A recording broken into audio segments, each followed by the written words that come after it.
Nice. Yeah! There we go. Got a duck. That's the first ever duck I've shot on the wing. So we're gonna eat duck. Get to eat the duck.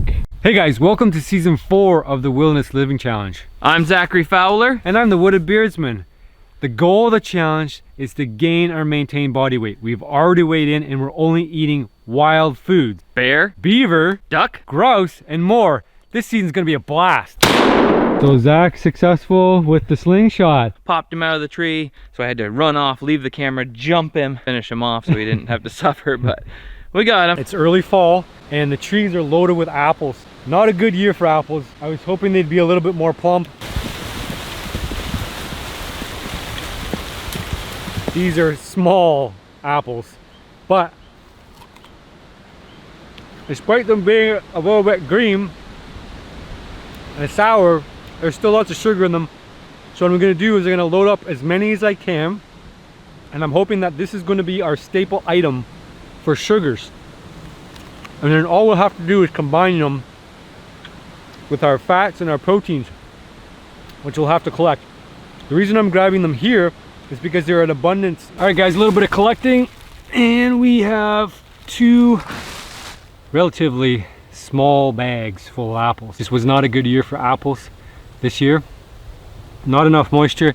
These apples are pretty tart, they're not quite ready yet, but I'm hoping the sugar is more concentrated and we get more value out of them. It's a lot quicker than picking berries, that's for sure. So that's about a half an hour's of work. I'm loading up while the going's good, man. Loading up while the going's good. There's a grouse right on top of this hill when I've been baiting. Now the season's open. You can walk up front if you want. You won't be there.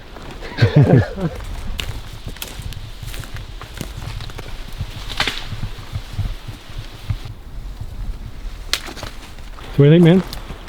See if there's some beaver. Yep, all right. Adam's getting excited. He thinks there's a double, so let's go down and check. It's always exciting when you first check your trap. Hey, oh, we got 2. That's a big one, isn't it? That's a big beaver. Yeah. Big, wet, hairy beaver. We have to trap them. There's beaver absolutely everywhere.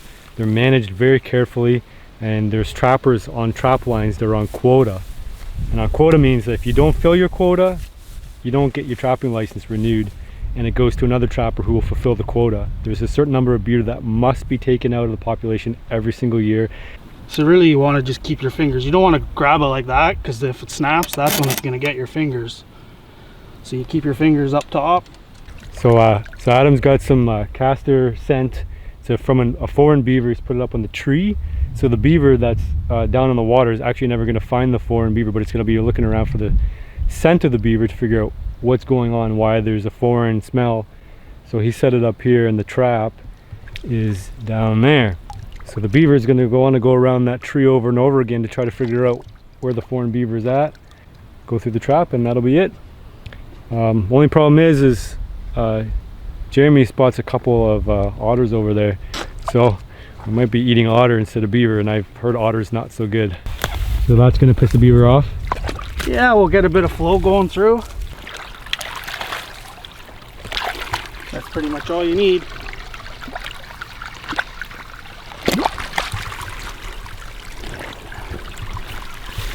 No, you just pissed the beaver off. So Jeremy's taking out the trash. Moldy bread. Food my kids didn't eat.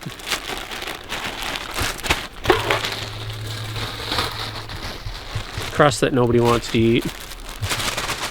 Alright, I know you guys hate bear baiting. You guys think we should just go off in the woods and find a bear and shoot it. Can you go off in the woods and find a bear and shoot it?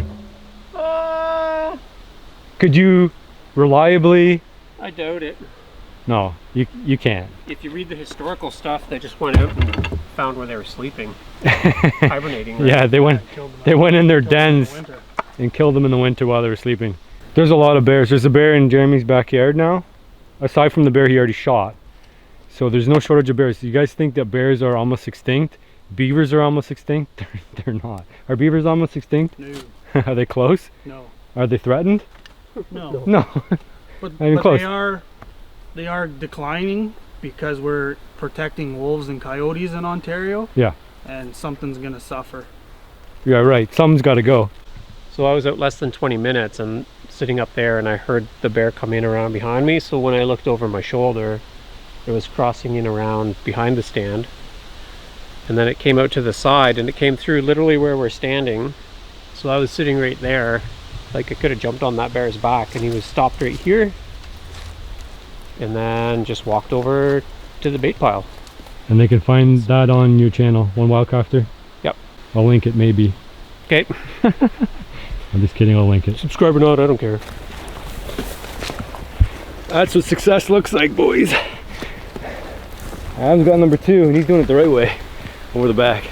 All right guys, so I just cut up the beaver, the front half, the torso, and that's gonna end up in the pot tonight. Let it simmer.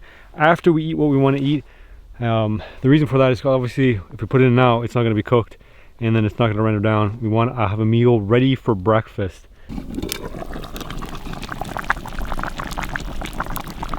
There's always some prep work when we make our beaver stew. So we'll pull this out. You can't, I mean, you could try to eat it like that. It's just better to actually break it up in pieces.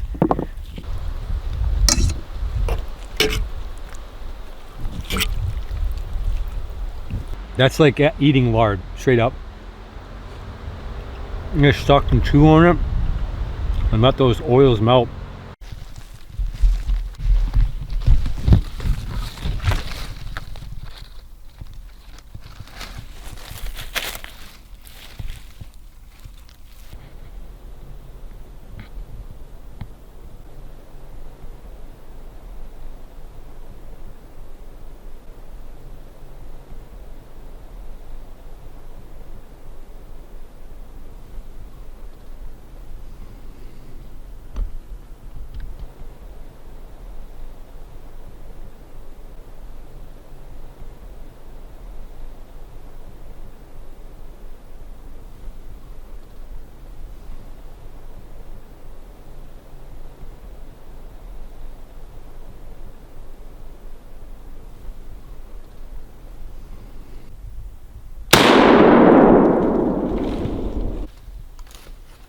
Dead.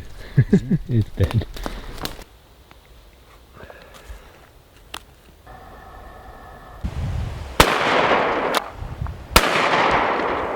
Nice. Look at that. I thought I missed the first one, but there's actually 2. Yeah.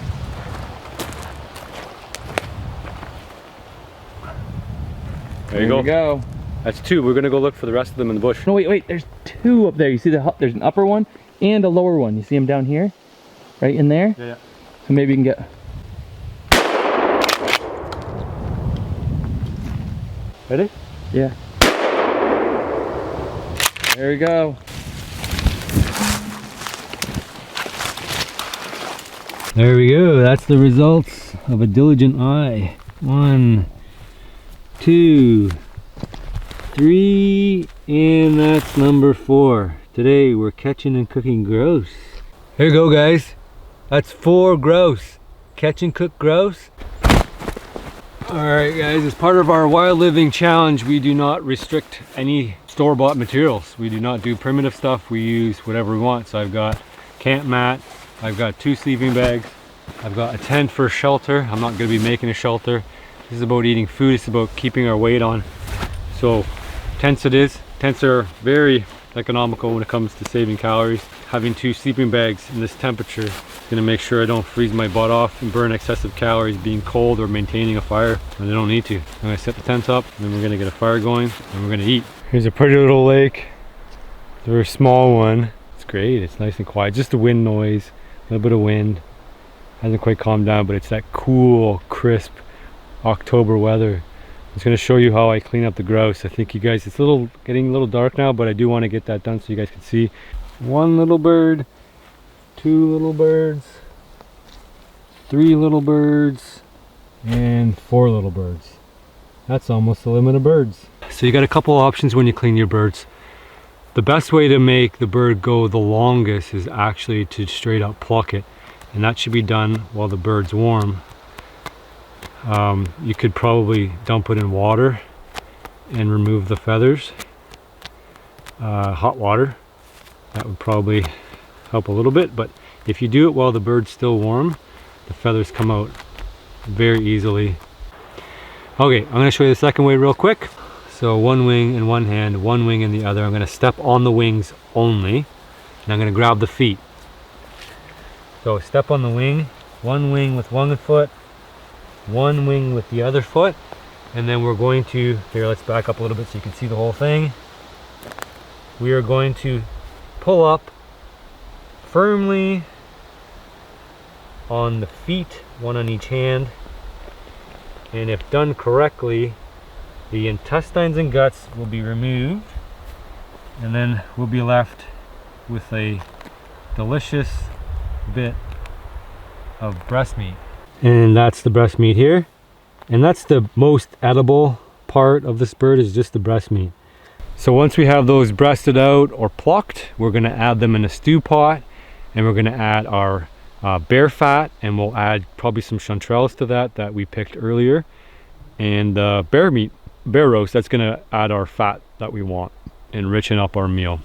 There we go, that's our breast of meat. You can see about a handful, but it's probably all the protein you eat in a day. The rest is from fat.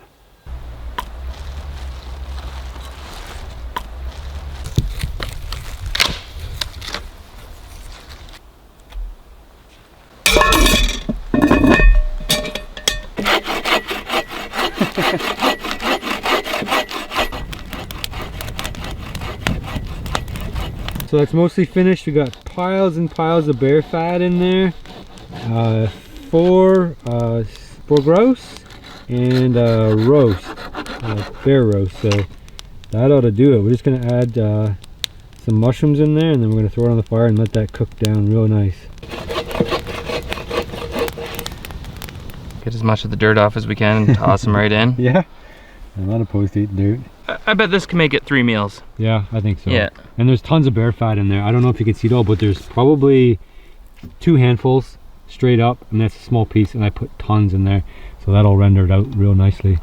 So that's a pretty good meal for tonight. You know they're wild apples because they got all the brown spots in there.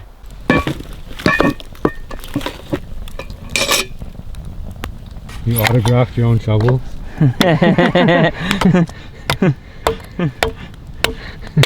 So nobody gets confused as whose shovel is it, you know, when it's sitting by the fire. Whose shovel is it? It's Fowler's. It's Fowler's. It's my shovel. You didn't bring it. I brought it. Nice. That'll do. There we go. Got the pot already in there. Look at that. It's gonna be good. Yeah, a little hot. Not too bad. As long as there's moisture in there, I'm good. I don't concern myself too much. The meat's toughened up, so it's got to sit there for a little bit longer to loosen. The big reveal. How'd we do? Oh, beautiful. Pretty good. It looks like we were just about to be low on water. With some caramelizing of the apple along the edges. We probably could have had some more liquid in there. Look at that bird though, that one. That's actually really good. Is it? Mm. Yeah, it is actually. We should stew it overnight because we're gonna eat all this. I thought that was 3 meals. That's not 3 meals. No. We can eat all that. Yep. So we'll add some more fat. We'll add another chunk of bear meat. I don't know. I think that is a chunk of fat. That's a chunk. I'm gonna eat it. You can eat the chunk. I'm gonna eat just a big old chunk of fat. Well, because you're in ketosis, you can do it. If I did it, it might blow through me. All right, so we got the big old chunk of fat on here, and see if I can get a nice little piece off of it. Cooked all the way through. Oh, it's gotta be good and safe. Yeah. It's gotta be cooked by now. Oh, good. that is good. That's good. What does it taste like? Is it like beef? I find it like a loose beef, not a tough beef, like a loose beef. I feel like there's some other flavor there, almost like a. Yeah, you get like in a lamb chop or something. You know, it's like a wildy. Yeah, that wildy taste, but it's not gross in any way. It tastes really good. And I think because the way we cook it, it tastes like a roast, like any beef roast that you did. Yeah, it's a roast like. Yeah, it tastes it's beef like. Yeah, it's very beef like. How many calories in that chunk? I don't know. There's more calories than fat, right? Absolutely. And that's the thing. And this is, you know, when being a ketogenic, I'm trying to eat 60% fat in my diet, so that's good. I'm gonna have a little piece of fat with every bite. So we didn't manage to eat everything. We did pretty good go out of it though. I don't know if you can see. He's gonna get that beaver carcass in the pot, and we're gonna let it simmer overnight, and we'll have a nice stew. We thought we'd have more leftovers for breakfast and lunch, but turns out it didn't go as far as we thought.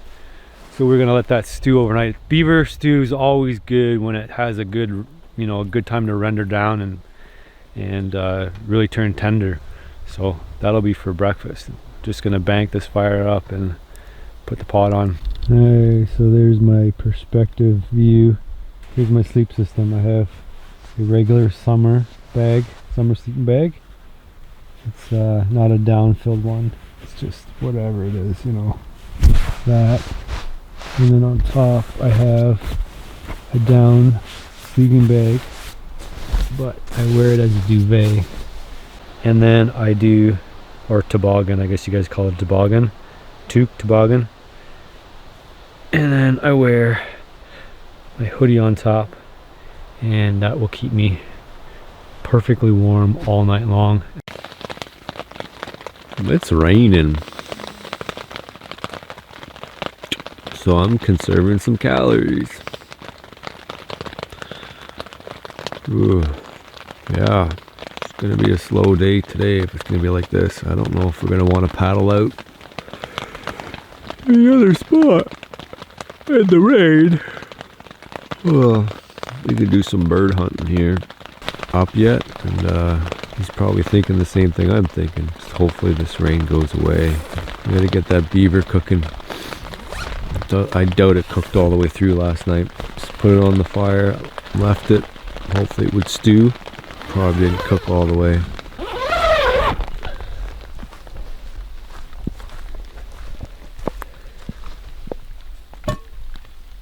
Well, actually it looks like it's mostly cooked, so that's good news. We just gotta heat that up. Yeah, that war bonnet camo, that stuff's almost invisible. It's like I'm talking to a tarp. Yeah. Oh, there you are. Hey, hello. Good morning. Good morning. Probably a good idea to hang out. I kept sleeping and waking up and sleeping and waking up. I'm not gonna hold out in this rain. It's not good to move in this stuff. Yeah, I figure it's like, what's not, I wanted to get up at first light and chase some grouse down, but what's the point? You know, they're not gonna be out right now. Not in this rain. So, conserve some calories. That's the idea. Alright, I'm gonna get that fire going and we're gonna get that beaver going. Awesome. Alright, I'm gonna read for a minute, I'll be out. Yep.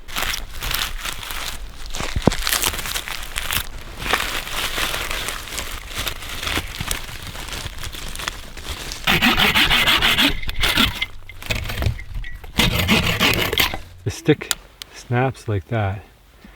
It's a pretty good chance it's dry. And if you cut it and you look on the inside, you'll notice it's a light color, not a dark color. That means it's dry.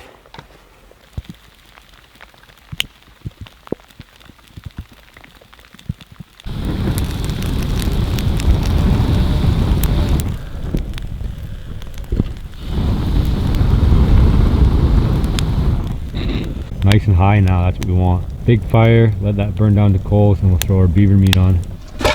Here's a look at it. I'm gonna cut it up and we'll let that stew nicely. So it might look like it's cooked on the outside, but on the inside it's still a little bit pink.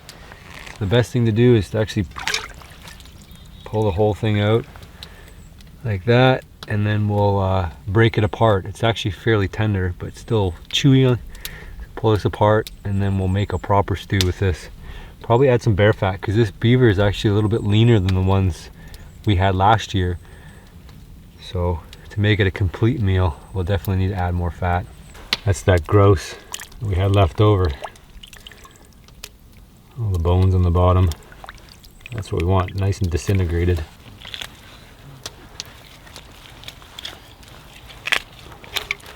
So that there is just straight up bear fat. We're gonna add, we should be adding probably half fat. I don't think we'll get there, but that's okay.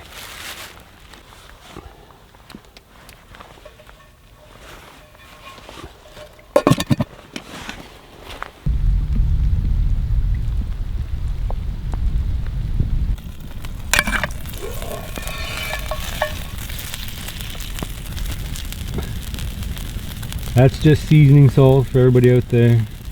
Part of our cheats, we're adding salt. because you can't find it out of the bush. These are things that people would have traded for. They wouldn't have been stuff that they could find locally. The local spices around here, anything that's really good is not actually that good. There's a few things you can make teas out of and stuff like that, but it's not good on meats, and it's not like you can find mint. I don't know. Do you want to eat mint meat? Like, we're used to eating it as toothpaste. And the natives, actually, is an interesting story. When they came, or the Europeans came here, they had lots of medicinal plants for medicine, and those were the flavorings that Europeans used to flavor their food. So the natives thought that the Europeans were actually just medicating their food, which to them was disgusting. But the Europeans hated the spices that the natives had, and they couldn't stand just eating stuff plain, so they would have just eaten stuff without flavoring, and they would have enjoyed, you know, beaver meat, bear meat, deer meat, just plain straight up. So Europeans changed that when they came here and started bringing the spices, and the spice trade was a huge thing, because, you know, if you're eating the same things every day, you want to make it a little bit different if you can. Even though all the good ingredients are there, all the things you need, the fats, the proteins, you know, the carbs, you can get that. If you don't have the flavorings, your life kind of sucks.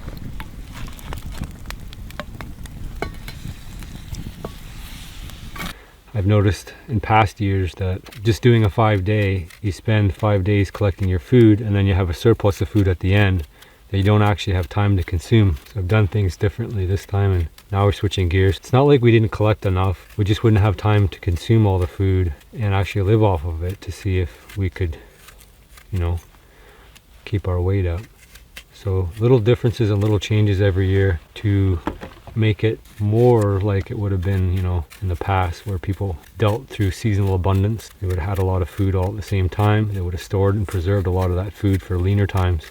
And the fall is actually a good time to do it. I've wanted to do a wilderness living challenge for a long time in the fall, because there's a lot of seasons open. There's grouse, duck, geese, bear, deer's coming up, there's moose. Those are things that we can't do at other times of the year. Oh, Beauty. Look at those little burnt bits on the burnt bits of meat with the fat. the bear rinds. Oh yeah, those are gonna be good. Yeah, we can pull that off and let it sit for a bit. It's a little hot, a little high, but Yeah. no, that's all right. Maybe we'll take it off and stir it a little bit.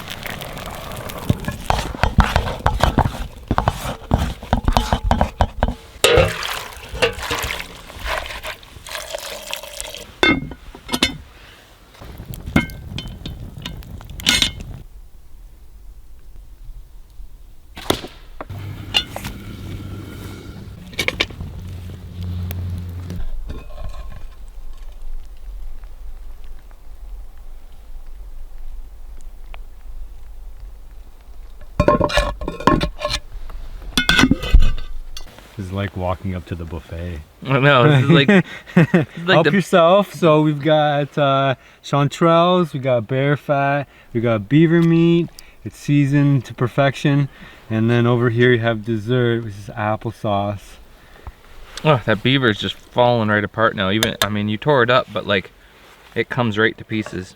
That's definitely done good. So Zach's not sure if he wants to go out of ketosis. That's what will get him out of ketosis for sure. I am going to stay in ketosis as long as possible. So that'll be a good test, right? To see where we end at the end. Obviously, You're gonna stay out of ketosis. So yeah, Yeah, whatever out I of said, the yeah. opposite. Yeah, opposite. Yeah. So yeah, I'm gonna try to keep my sugars up. That's the idea, because I know in past trials I've neglected my sugars. Probably not last season. In Texas, we ate piles and piles of mulberries, so I doubt if I went into ketosis. In that trial, yeah, you're getting a lot of beer meat. You're gonna like it. I hope I like it. Really I'm good. taking a lot of it here. No, well, I figure we got a lot to eat. I gotta fill do up. you think we have a lot to eat? This thing's full to the brim. There's no need for floss after this. I hate food that you have to Right. floss after. Do you notice any gamey flavor? None. None. None Oh. at all. All right, guys, as per the applesauce, it's dynamite, man. It's like real applesauce. Super sweet. So good. We're just following Matt out. Matt's in the truck up ahead. He's got a bunch of dogs with him. So we're just down this old road here. It's funny, it was paved at the start, but back down here it's all washed out. I think we're almost at our spot. Yeah, we're good here. We're just about there. let's get you introduced to Matt and show off the dogs, and I'm gonna go over a little game plan real quick. They're getting excited already. The bears are into the oaks right now, so it's a little tougher. They're not hitting the baits. So we're just gonna drive around and see if we can't strike one or whatever. Like dogs pick up the scent from the bear, and yeah, so we're gonna let the dogs out. Everyone, like, drive up, let the dogs out. Yep. The dog's gonna sniff around. if the bear crosses the road in 12 hours, they can follow that track. Sure. Oh, So okay, so within 12 hours. Yeah, So within 12 hours. We're not running after the bear for 12 No, hours? but it can. We've had chases up the over 12 hours of chasing the dog, like the dog's chasing a bear. Right, so it's not a sure thing. No, it's never a sure thing. Hunting is hunting. We could go all day today and the bears don't move, and you know, it's just, or we could go around the corner and find one. I mean, it's like that. We're out here trying to get food. Yep. We'd rather eat wild food. You guys, if you're watching the channel, you know we all want to eat wild food. Organic. Yeah, organic, grass, you know, grass-fed, berry-fed, you know, they're Yep. eating all the good stuff. This is the way to do it. They're chased by predators. Yep. Routinely. They're calm. They're not aggressive. The dogs never get hurt. The odd time they get banged up a little bit, but we hunt every day, and these dogs do it every day. And It's not like a pig hunt, a no, hog hunt or anything like that. no, it's very calm, and the dogs are very smart, and they respect the bear, and we respect the bear, and we give them all full respect of you know, being a wild animal. And yeah, for sure. And you were saying like half the time the bear's asleep in the tree? yeah, like if it takes a couple hours to get into it, because this is big country up here, he is very calm up the tree, half sleep in there. And If you want to go hunt bear, you can't just spot bears, right? Yeah, The it's chances tough. of you just coming across a bear out in the open is almost zero. This country's so dense and thick, you can't spot a black object in the woods that you would identify as a bear anyway. So you're either using bait when you're up here, Yep. or like what Matt's doing, using dogs. Yep.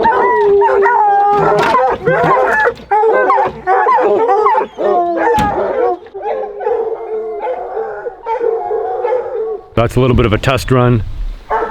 Matt was thinking maybe they were smelling something. We were just parked in here and they're just going nuts. So we just let them out, see if they can get one tracked up. And He'll do a little search around here, and he'll start opening, like barking. Yeah. He'll probably cold trail for a little bit, and then we'll let out a few more dogs for backup, kind of help him, and we go from there. But you got to kind of doing this, rigging and stuff. You got to kind of trust him and take a benefit of doubt that he's smelling something. And No luck, guys. nope. All Come on, let's Skinner. look for another spot. so Matt's got some baits to check too. Throw the baits out, and then obviously the dogs, if they pick up something, or check the cameras too as well. You see how wet it is back here. It's nuts. Nothing, eh? No, Just raccoons? just raccoons having a snack of the bait. You seeing it? A little bit, yeah, I can see the... Your camera's picking it up? A little bit. Oh yeah, there you go. That one does come up. Well, I put corn and molasses, whatever, so they eat the ground. I guess the bears are like pigs.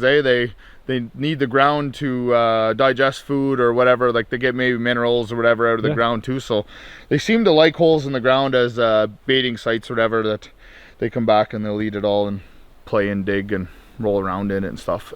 So these bait sites are just a start point for you. Yeah. You're not putting stands up in the trees and nothing like that. It's just you know, check if that's the right bear. We don't want to really run a big sow with small cubs. You know, that's kind of just ethical for me not to shoot them or whatever, you know. And especially when there's lots of bears around, we want to run the right one we want to go after. So if you didn't have baits, then it'd be harder to go after those bears that you want to.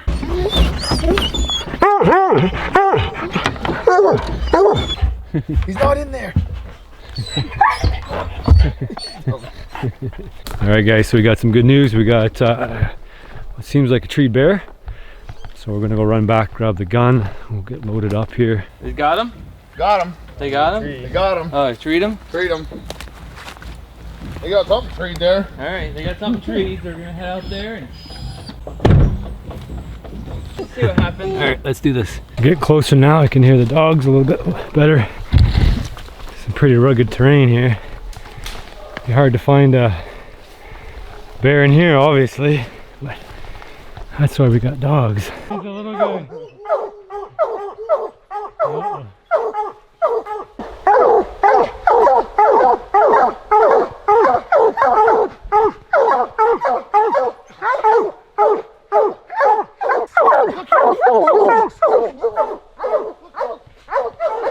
So he's a little guy.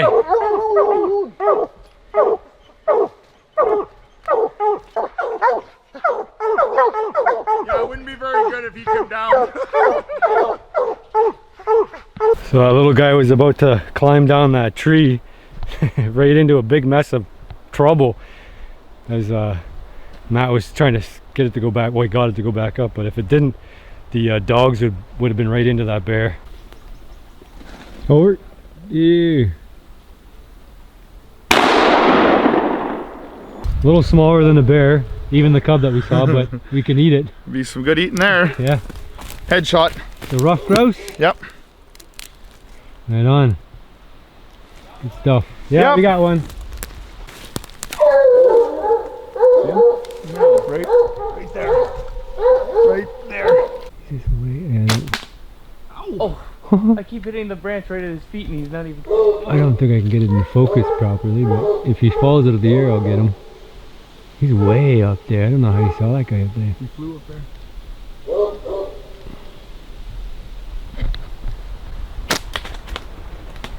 Oh, that's a good side snack to the bear. It might be the only thing we get today because it's getting on in the day. We're about 3:30 now, and Zach spotted grouse. Missed it a couple times way up in the tree. Super hard shot with slingshot, and we had backup. So Matt got one. So that's like a little chicken, little bush chicken. It's a ruffed grouse. Really good eating. They got really good breast meat. Not so much in the legs, but these are really good to eat, really fun to hunt too. Satchel for the Sean Trail. Good find. Yeah. Look at them all in here too.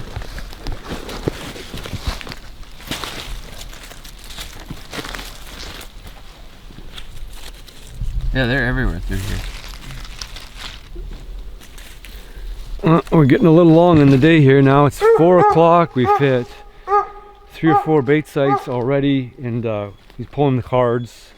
Matt's pulling the cards, checking to see if there's any activity, and there's not been any activity. You probably can't see it, but it's drawing maps of all the routes that the dogs are taking, so you know exactly where they're going.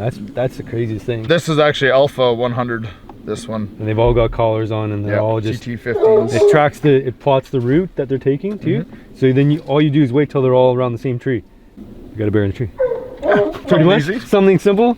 Yeah, I gotta simplify for everybody out here. All right, man. We've got a bear treed in the best place possible, right on the trail.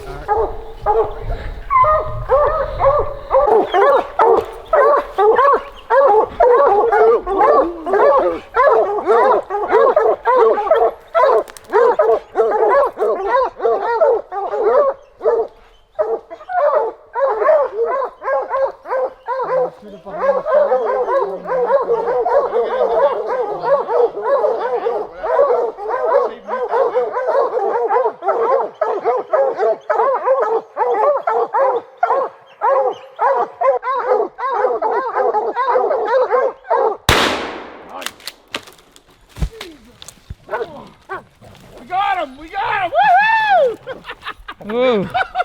All right. Oh shit.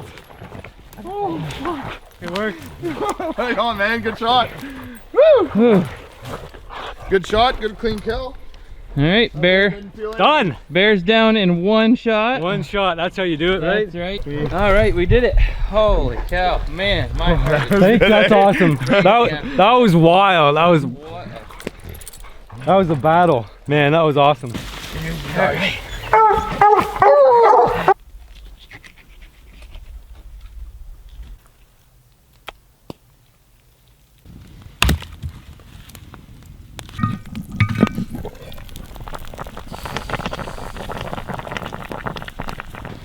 Do 1 chunk of meat and 1 chunk of fat. 1 chunk of meat and 1 chunk of fat. I would like a side of rice with this, please. Oh, and some veggies. that does sound good. That would be just done. Mm-hmm. Noodles. I would, some. Oh, some of those fat wiggly noodles there. Yeah. Just to soak up all the extra, like the kind that people put in beef stews and stuff in there. Mm-hmm. All right, guys, what should I eat first? The bear fat? Yep. Oh boy. We know that's good. Melt in your mouth.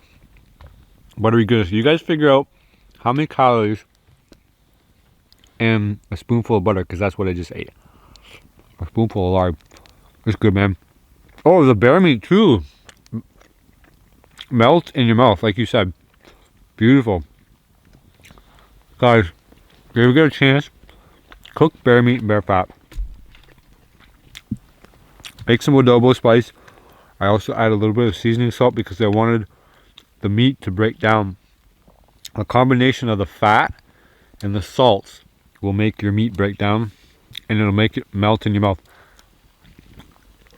Oh, dude. You have no idea how good that is.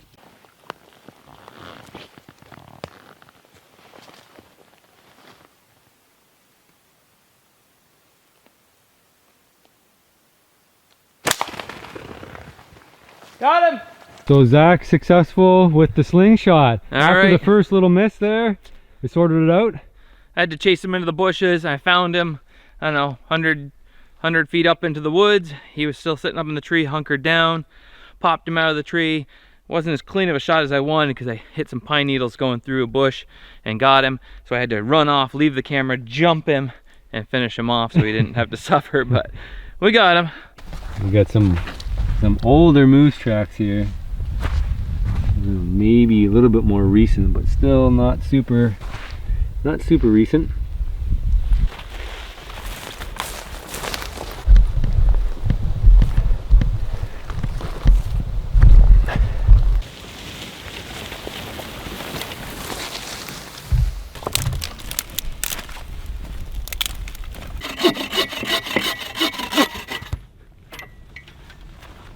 Alright, so pretty meager day as far as productivity goes.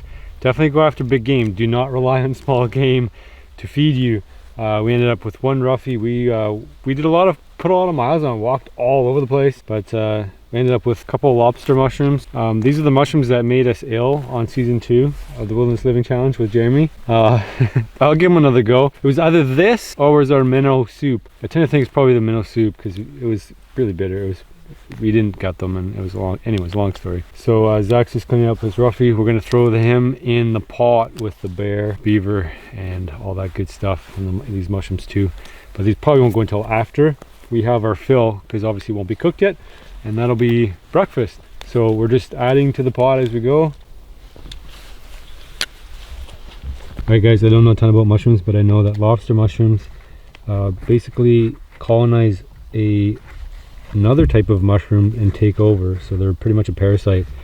What you may worry about on lobster mushrooms is that they haven't completely parasitized the original mushroom, and the original mushroom might be toxic. So I have no idea how you would go about identifying whether or not there are some residual mushrooms in there, so do your homework. Just cut up the beaver, the front half, the torso, and that's going to end up in the pot tonight. Let it simmer. After we eat what we want to eat, the reason for that is obviously if we put it in now, it's not going to be cooked, and then it's not going to render down. We want to have a meal ready for breakfast. What do you think of that broth? That is some rich broth. That's definitely some fatty broth. That stuff's good. It's like 10,000 calories in every sip. Or it's not just water. Nope. That's good. The real question is, Zach, are you tired of eating beaver? No. You got some in your teeth? No, it's not the beaver. My least favorite part of stews is when you get down towards the end. Like fish stew and fish head soup. Then all the bones and stuff are broken up. Yeah. And so I just had some bird bones that I was not expecting in a piece of beaver meat, so now I will be expecting it. Yeah, at the bottom you chew well before you swallow. Or you're going to be in a world of hurt.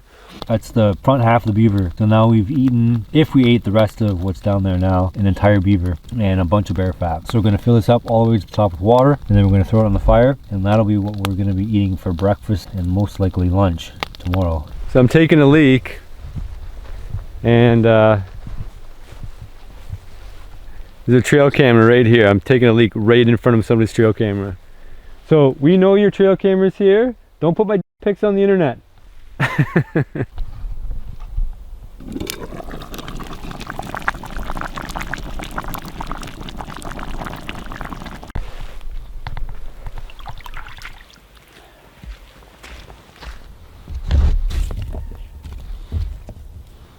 So that is my allotment of apples for today. Got a heaping plate full. That'll go into the pot and I'll turn it into apple mush. And I found that by cooking it, it makes it a lot more digestible.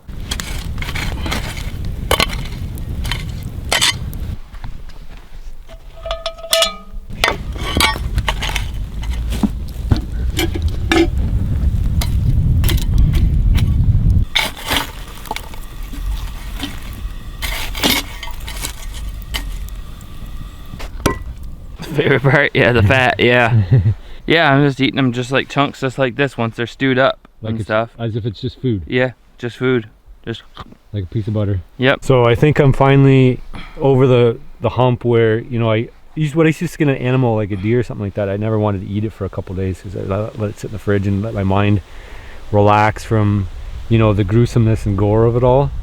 But my mouth is legitimately watering watching you cut bear fat. Moving day today.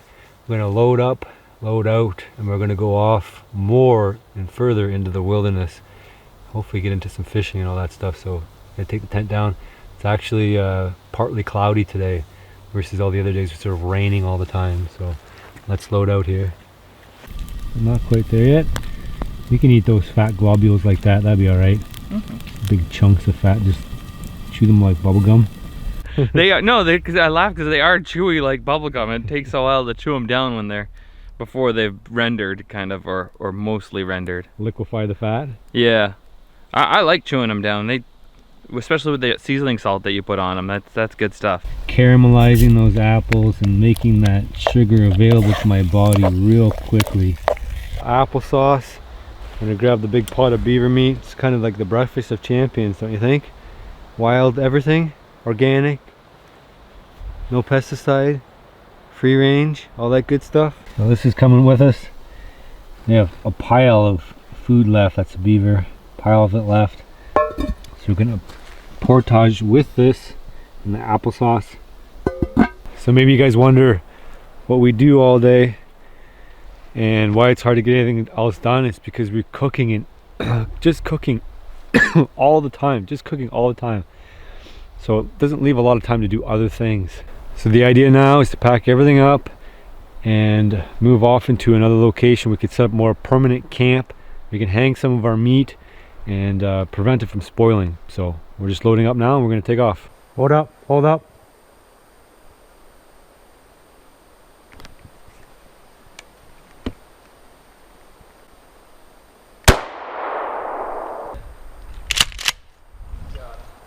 Alright guys, that's one for the bag, a nice roughie. Down over here at the end is the lake we're going to go to. I don't know anything about what I'm going to find at the end of this river.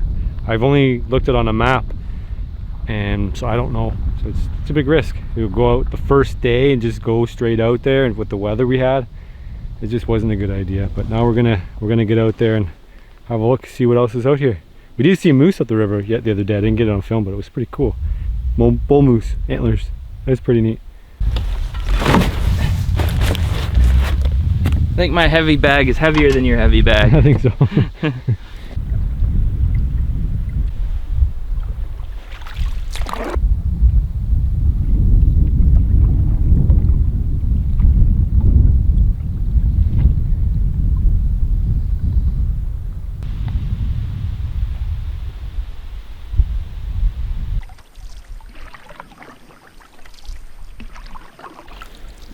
Beautiful paddling. Couldn't ask for a better day.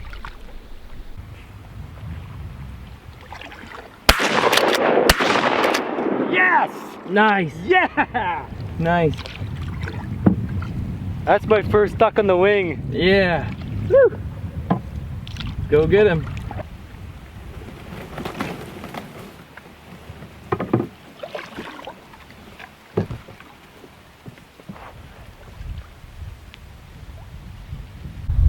There we go, got a duck. That's the first ever duck I've shot on the wing, so I'm super proud of myself.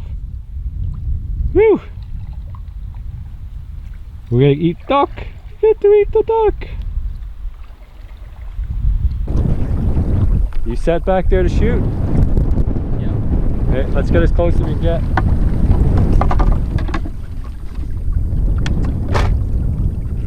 You ready? They're gonna come back. No, they're not.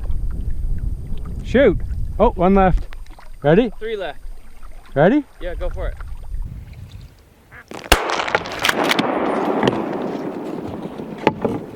Hang on, one more.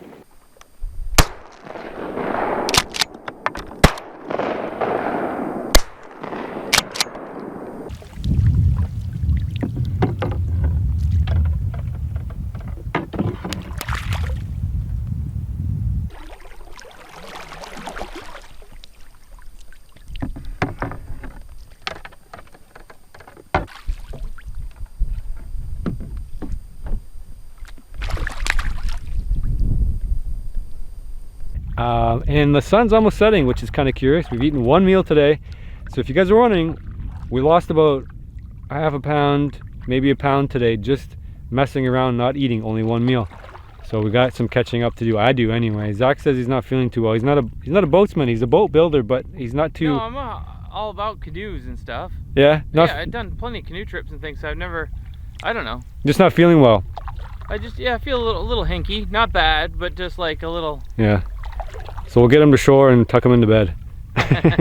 No, we got a little bit of work to do. We got to set the tents and all that. So. Well, I'm pretty proud of this duck because it's the first duck I've ever shot in the air. So I'm pretty pumped about that. I have no idea what I'm about to find. Good news or bad news? Well, I found a tent pad. That's good news. Here we go, tent pad. So this is going to be our home, and we are of course behind the 8 ball. Always behind the 8 ball. Here we go. There's one of the ducks. Delicious duck. It'll be a nice change from what we've been eating so far. We'll throw that in with some bear fat. Pluck it, same as we would a grouse, and just throw it in pot with bear fat and some adobo spice. I think that'll be really good. A lot of people buy duck fat at the store because it's so rich and healthy. So this bird could be brusted out completely, but the skin on these is so worth keeping that it's worth the effort to pluck them. So that's what I'm gonna do. Pull out all these feathers, just dry, and there's gonna be some down underneath them, so it's gonna be pretty annoying to do it, but if you're diligent, you have no problem. Remember, all animals have the same kind of body plan. Food goes in their mouth, works its way through the body, goes out the butt, and all you're doing is disengaging the butt and the throat, and then you're pulling all that out, because that's the stuff you don't want to eat. This tent pad is not 100% flat, but it's going to have to do, because it's the only tent pad that's here. So what I'm going to do is, first thing always, is try to clear out all the branches possible. Anything that's poking up is going to bother you in the middle of the night. I do have my thermal rest with me. It's inflatable. It will protect me a little bit from what's underneath, but it's better just to take the time now to clear it out.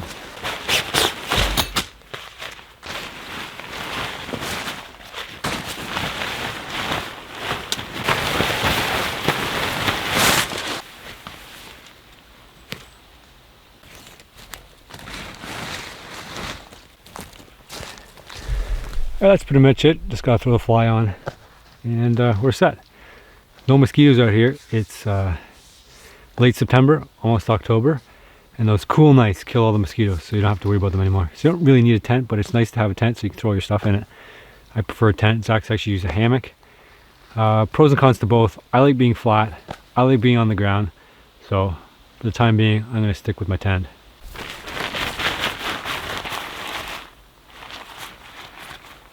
Before it gets too dark, it's always a good idea to get your headlamp out. Then you're not digging around for it in the dark. So headlamp here is very handy, and then when I need it, I'm good to go.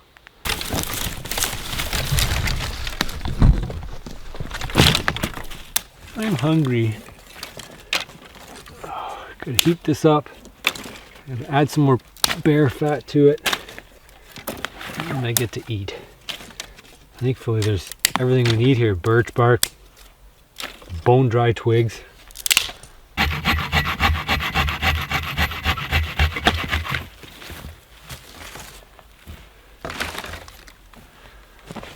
we're gonna get a big fire going and let that burn down. Then we're gonna add our food. But we have cast iron, so we can actually just edge it up to the fire and let the fire heat one side, spin it, heat the other side, and eventually once it burns down to coal, put it right on top.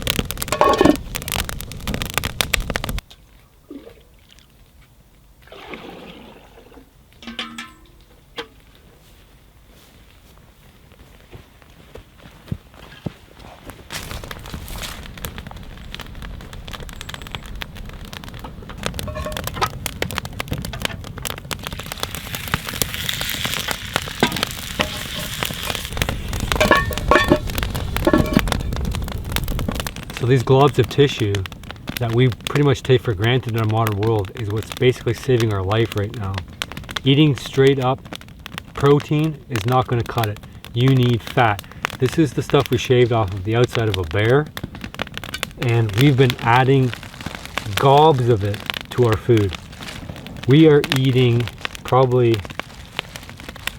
a good pound of it each every day just to maintain our body weight. Without having this fat, there is simply not enough carbohydrates in, especially this environment, to keep us alive. In order to survive, you have to have the right ingredients. So that will be diced up as small as I can make it, and we're going to add that to our beaver stew to help richen it. And that is what's going to keep it alive. That's fat, straight up bear fat. We've gone through almost a whole bag of fat from one animal, almost the entire amount of body fat from one bear, just to keep us alive and keep our weight up. So we're burning a lot of this stuff.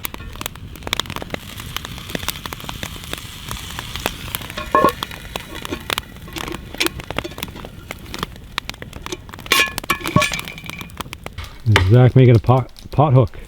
Pot hook. Pot hook. That works good. It's coming in handy this trip. Very handy. Special just for the cast iron lid pot part. So it's flat on the bottom, so it slips right underneath. Right on. You're using a shovel for that. Yep. Use my shovel for carving most anything, roughing it, things out.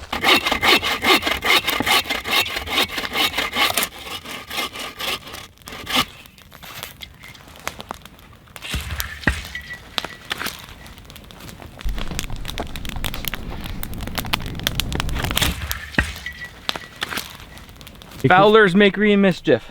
Yeah? Yeah. And that's because you make a lot of things. Oh yeah. I don't make anything besides food. Right. So let me show you. Look at this. That's you basically sawed off a log. Yeah, just sawed a downed tree, and then I cut it so that the limbs were facing down into legs. So there's a bunch of legs, and now we got a nice little two-person bench, so we can sit here and pluck the grouse and the duck that we got today. Awesome. And put them on to cook. How many men out there do you think share a moment like this? Cheers. Cheers.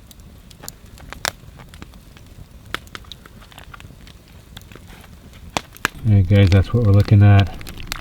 Got our standard beaver with bear fat, seasoning salt, and a side of apples. Just a couple of guys plucking some birds. Nothing strange about this, sitting on the log by the fire. You guys, if you ever get a chance to go with your buddies, do it. Might be out of your comfort zone. I'm learning how to shoot ducks and geese and all that stuff basically from scratch, and Zach hasn't picked up a gun in 3 years, he said. So we're both learning how to do it. Is anybody making fun of anybody else? Nope. For missing and all that stuff? Nope. No, just bang bang bang, right? Yep. That's how you learn. You can't be afraid to make mistakes. I put a notice out on my Facebook saying I was looking to get out goose hunting, and my disclaimer was that I can't aim, but I can aim in random locations and pull the trigger. So that's good enough. Just tell people where you stand, and then they're going to help guide you, because that's, you know, what other people are for, really. You learn from other people. You can also learn on your own in secret, but you learn a lot faster if you can learn from somebody who has a little bit of experience out there. I know you guys never believe me when I say it's good, but if you just take a piece of fat like that, that's good. If that's not a mouthful of 400 calories, I don't know what a mouthful of 400 calories looks like. That's a lot of calories. You think of like calories in nuts, you know, and a handful of nuts is about 300 calories. Straight out, right? I think the macadamia nuts are like the most rich. There is one other nut that's so rich, and I've bought it before, and it's from like some foreign country, obviously, and it's so rich you can barely eat it. It's so fatty. Yeah, this is it. Yeah. This is like if you melted butter. I don't even think butter has that much fat in it compared to this. Like, because I mean, butter. Well, this is just fat. Yeah. Like whatever just fat is, that's just fat. Like that's bare fat. That's not like make believe fat. That's bare fat. That's a lot of it.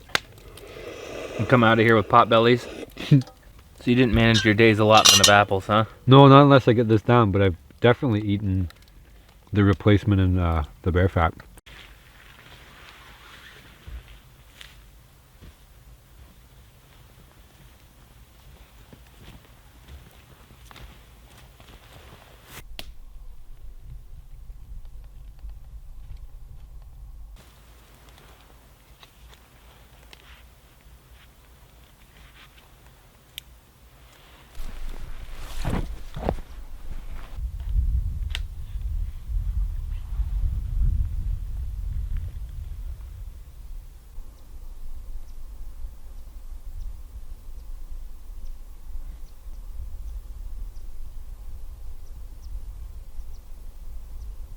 I think I snoozed in a little too late.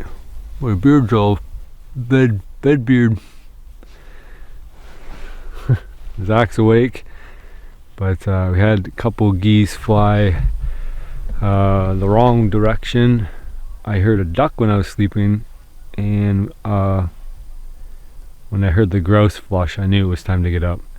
But I'm not familiar with this area, so I'm not sure how the birds use it, but it seems like they're going to be flying up from the lake here down the river. So if we get up early enough tomorrow morning, or hang around here in the evening, we can probably get a couple just from our camp, which is pretty sweet. It is a chilly morning this morning. It's super duper cold. We're not gonna have any problems preserving our meat and keeping it fresh, but that's the next order of business. We're gonna decide what we're gonna do with that. I had a rough evening. Did you hear me last night? No. No, You got sick? yeah, I got sick. Yeah, I was throwing up a bit. Really? Yeah, I got about a handful out, and well, before that I went number 2, and that made me feel better almost instantly, and then I had the shivers and the shakes, and then I got rid of about a handful of that mash and all that good stuff I ate, the fat and all that. I feel a little queasy right now thinking of. Yeah. I'm thinking maybe waiting for a brunch again. Yeah, me too. I'm not eating breakfast. Like, we've been doing pretty good eating 2 meals. I haven't been tired or weak or anything. Me neither. I feel just a little nauseous thinking of beaver right now. Yeah.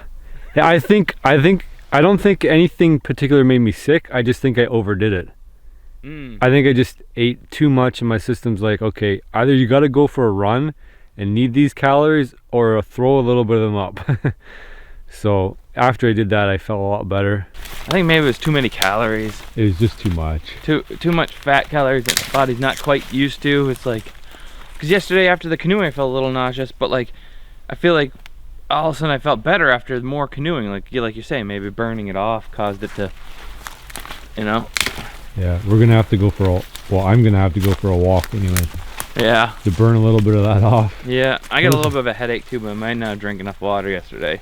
Yeah, I'm dehydrated as well. Yeah. For sure I am. Yeah, we did a lot.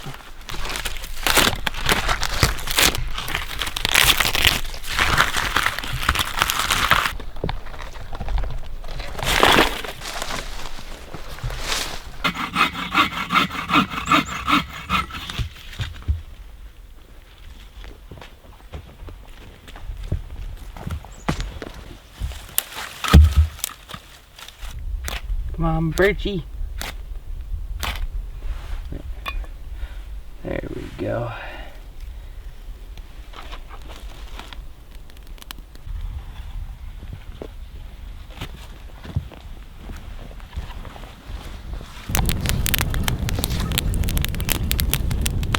do plan on cooking our birds today.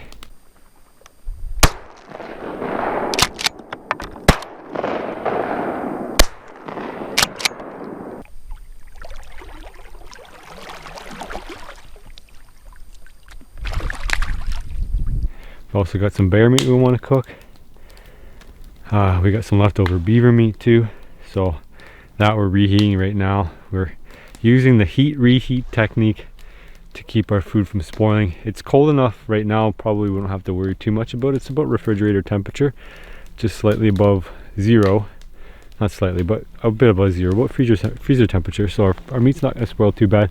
We have a bunch of it sitting in the canoe. I can take you down there and show you. Sitting in the bottom of the canoe, it's going to keep cool enough, it's not going to spoil. But we do have quite a bit of meat left, so it's something that we're concerned about today, and we're definitely going to have to do something about that. So after Zach gets his coffee, we're going to have a little powwow and decide what we think we should do with all this meat. That's what we have left of our bear fat, probably a good 10 pounds or so. And we have 2 bear legs, that's beaver and mixed bear. So we're getting to the point where having all this excess meat's a little bit of a concern. We may have to do a pit stop at our community. Our community's our family, and put it in the freezer. That's a modern way of using it all. These kinds of meat you would harvest right before things got really cold, and you wouldn't harvest it any sooner than that because you'd have a hard time keeping it from spoiling. So that's probably what's on order for today. Might do a little walk, see if we can find a grouse. One flushed this morning in the woods here, and we might even go paddle down the river, look for some more ducks to see what's going on. We have 4 birds left to eat, 3 ducks and a grouse. No? So we're officially tired of beaver meat? Not so tired of it, it's just still, I'm not even hungry. I'm just so full from yesterday. Yeah, that was a lot of calories. I feel like I don't know.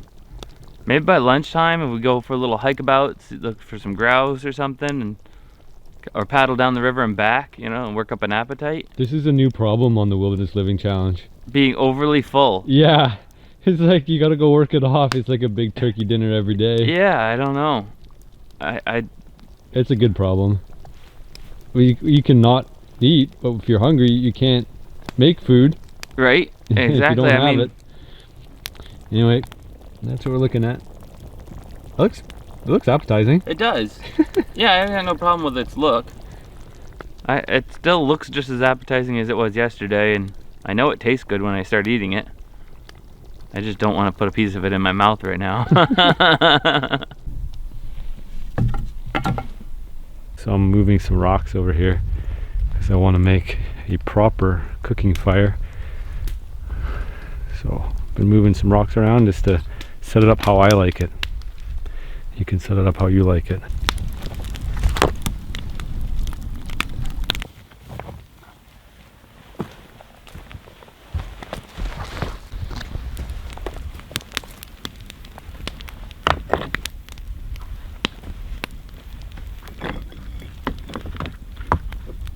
We've got cooking spot here and a coffee spot.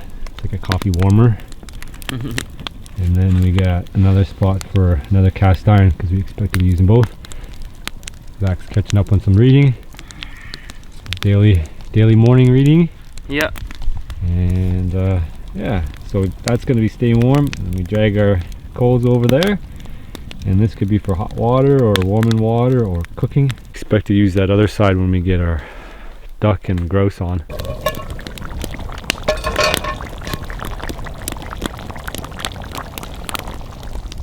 How about now? Still not feeling it. 3 hours later. Nope. Nope. Nope. Alright, I'll keep stirring it. Alright, I think I'm ready to eat a duck now. Or at least get it started.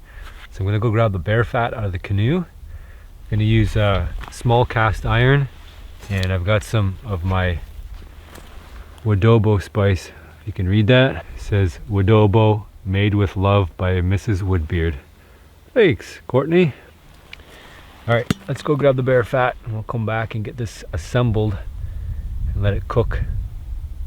This is gonna be good. I'm looking for a change of pace, getting away from the beaver meat, bear meat. Let's get into a bird.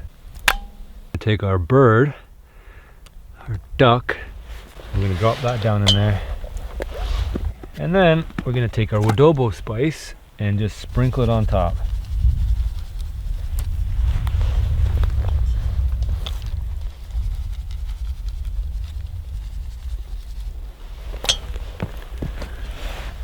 Okay, that's ready for the fire.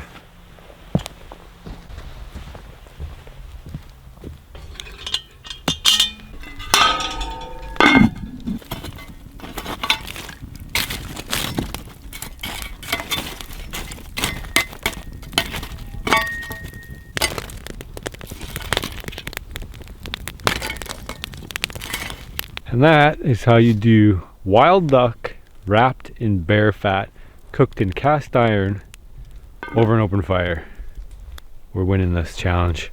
We're knocking it out of the park. All right, so Zach decided he's gonna one-up me, not doing the duck and bear fat. He's gonna do a grouse ducking. I got a grouse, I got a ducking. I'm gonna jam the grouse inside the ducking after covering it with some of Chris's spices here, the Wadobo, and see if I can spit roast it to sear a couple of the feathers off there, and then I'll probably, after searing to lock in the flavors, I'll put it in a pot and then do a slow cook. That way it cooks both birds all the way through and brings out all the delicious juices and makes it just right. My mouth is watering.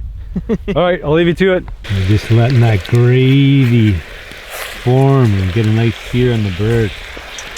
Really close, almost ready to go here. Oh.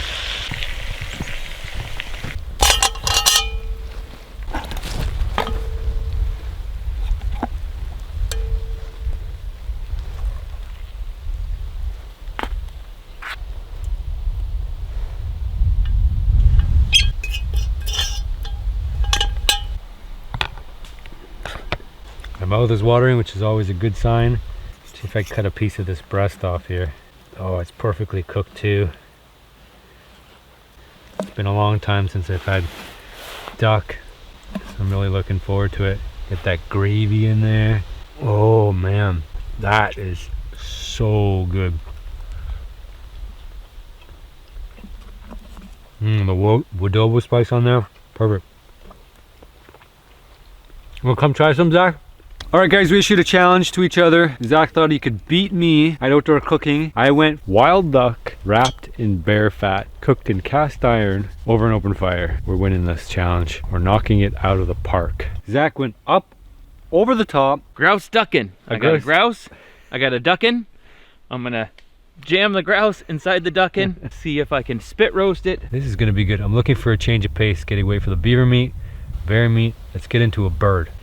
You want one with hair on it or not? I don't care. A little bit of hair? Yeah, sure. Yeah, grab that one. I don't mind. Oh, wow. That's good, isn't it?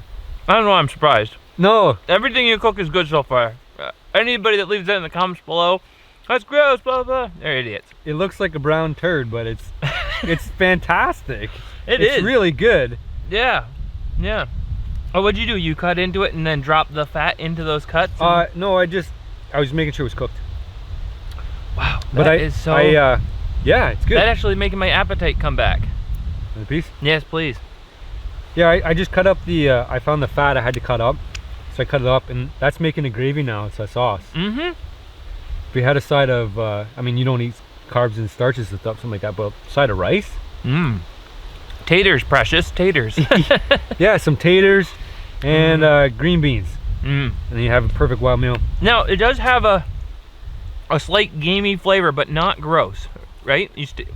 Yeah, like, not like a bad, like it doesn't taste like but duck always does. Has a slightly different flavor. It's not like chicken. It's a lot fattier and a lot juicier. I love duck and stuff, and it's very good. So that's duck and bear fat cooked over open fire. Oh, it's not gamey. It reminds me of I want to say liver. little bit. It's, You know, it's like, the texture, probably. no, not the texture. There's something more to it. Oh, ducks. Real ducks? Yeah, real ducks. No go? Too slow. We're too slow. If we just sit here, conserve our calories, eat food, we could probably have all the ducks we need every time. We got to get We up didn't get out earlier. of bed early enough, Yeah. and then we didn't sit here long enough and wait for them to fly by. Those were 3 come right through here. We could have been like, would have had them. And they're good to eat too. Oh man, are they good to eat. Oh man, that would have been good if we got those ducks. Duck is something I look forward to all the time. And we'll have to keep an eye out. We'll have to get up early tomorrow morning. Or we might just go for a paddle. I'm gonna eat this whole thing, 100% guaranteed. Guys, the adobo spice will be down in the description. Make sure it's totally cooked, so it is totally cooked. Here's your leg there you started on. Thanks, Make sure you is- finish that. This is the duck, right? I gotta finish my leg. The grouse is tucked inside, and you cook the whole thing on a spit. You guys love it when we do spit roasts, but we never do it that often. And the reason we don't do it is because this took 6 hours, 4 to 6 hours. We lost track. Constantly tending the fire to cook it, and you can't keep your eye off of it for too long because you could easily burn it, and then it's like charred meat, and you wouldn't want to deal with it anymore. You wouldn't want to chew it anymore. So I already know what it tastes like. What do you think, Zach? That's good. It was good. How would you rank it up against Dutch oven bear fat? No, you won that one flavor wise. Flavor wise, yeah. Yeah. I mean, it's cooked. It's good. The grouse itself actually ended up a lot better because it had the bear fat jammed inside of it, and that was jammed inside the goose. I should have jammed, like wrapped. You should have put a bigger bird around this one. Then this would have been good because this was inside that one. I know. It's like But just keep going. the outside bird ends up it doesn't turn out as good or something, you know? That's the technology behind the Dutch oven. Or the turducken, you know? You Right. got they got Keep the turkey going on the bigger. outside that holds in the juices. You just throw the outside bird away. Out of all the meat we got 2 bears, 2 beaver, ducks, geese.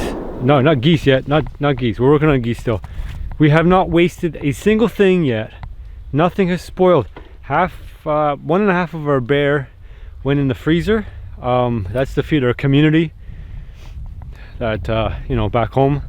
You know, if you're gonna do big game hunting, you need to have a community to feed, and we knew that straight out. So by taking the 2, we knew we'd have to part with some, so that went to the community for trade. Yeah, we have not wasted anything, and our intention is not to waste anything. So we've been out, bear meat's been out of refrigeration for what, 3 or 4 days now, Zach? 4 days, I saw, and nothing's spoiled on it. We're still eating off of it. We haven't done anything to it. The temperatures are cool enough that nothing's wasting, and we intend to keep it that way. Whatever we don't eat in the next few days will come back with us. It's aging, bacteria working on the meat and making it more and more and more tender without boiling it. And everybody knows that meat that hangs, it ages, is a lot better. And the reason for that is because bacteria is breaking down over time and making it easier for us to chew and digest, and that's what we like. We don't like to chew. We're not chewers. We like to process, and we're smart about it. We can make meals all sorts of different ways without having to chew them. All right, that bear meat's probably fine in the canoe. It's pretty cold out, but we're gonna pull it out just in case the sun comes out. Put up in the bush and make sure at least the temperature stays low on it.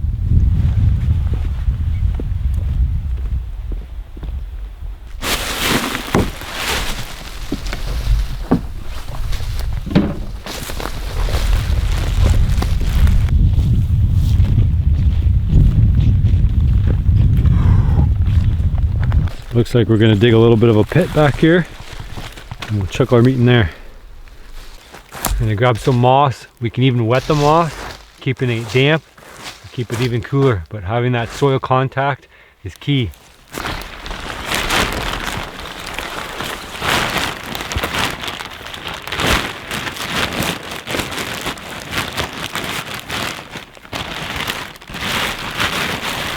Not super worried about our bear fat, but there is a little bit of meat on it.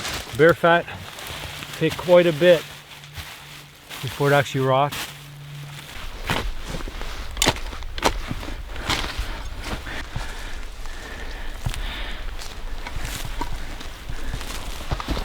There's our moss. Cover that up.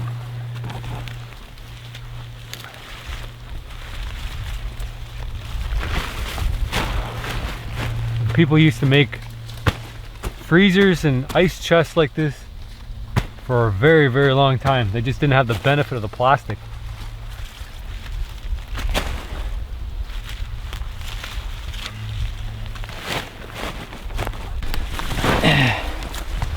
There we go, that pretty much does it. Nice little in-ground refrigerator.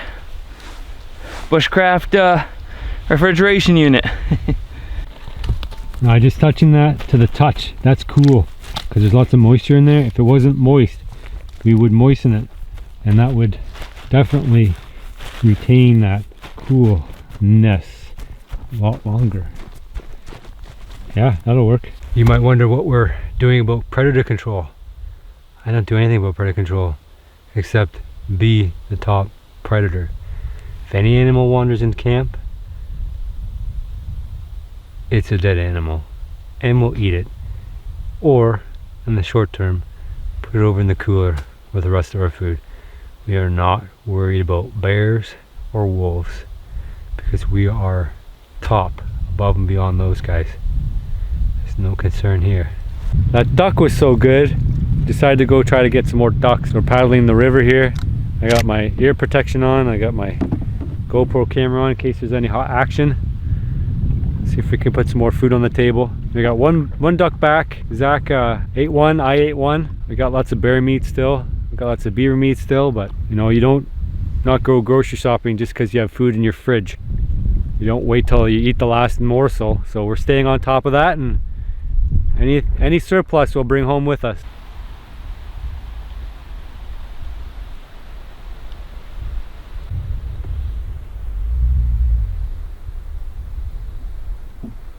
So we just came across a trail here off the river, and it's a perfect grouse habitat. So before we go up in pursuit of more ducks, let's go see if we can find some grouse up here.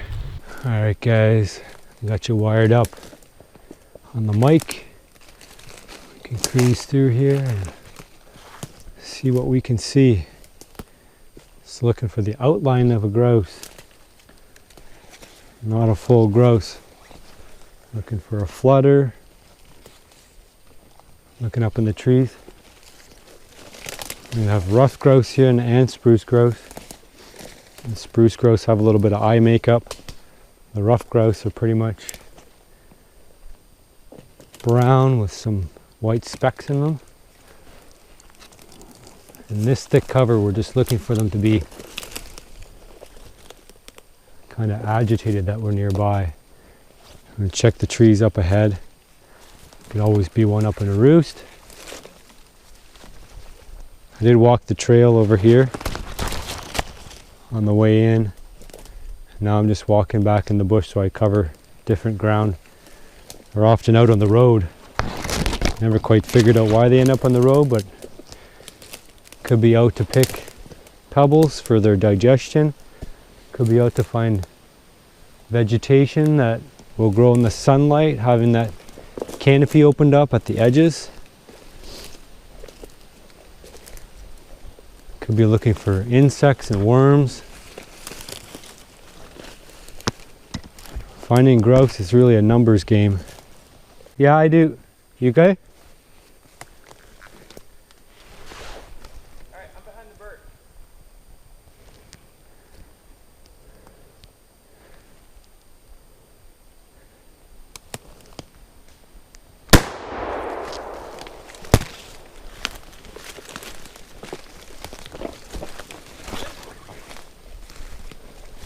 Ha! I think I messed them up bad. Whew! I got him. Nice. Oh, good eye. Yeah. Why didn't you shoot him? Couldn't see You it? were straight ahead of me. Oh, I could have moved. Well, I had so much brush between me and you, so another grouse. That's it for a paddle down the river, 3 hours a time. One bird. That's it. So we didn't win on that one. We got a little bit of adventure in, and we got some sunshine in, and we got some exercise in, and got our appetites back.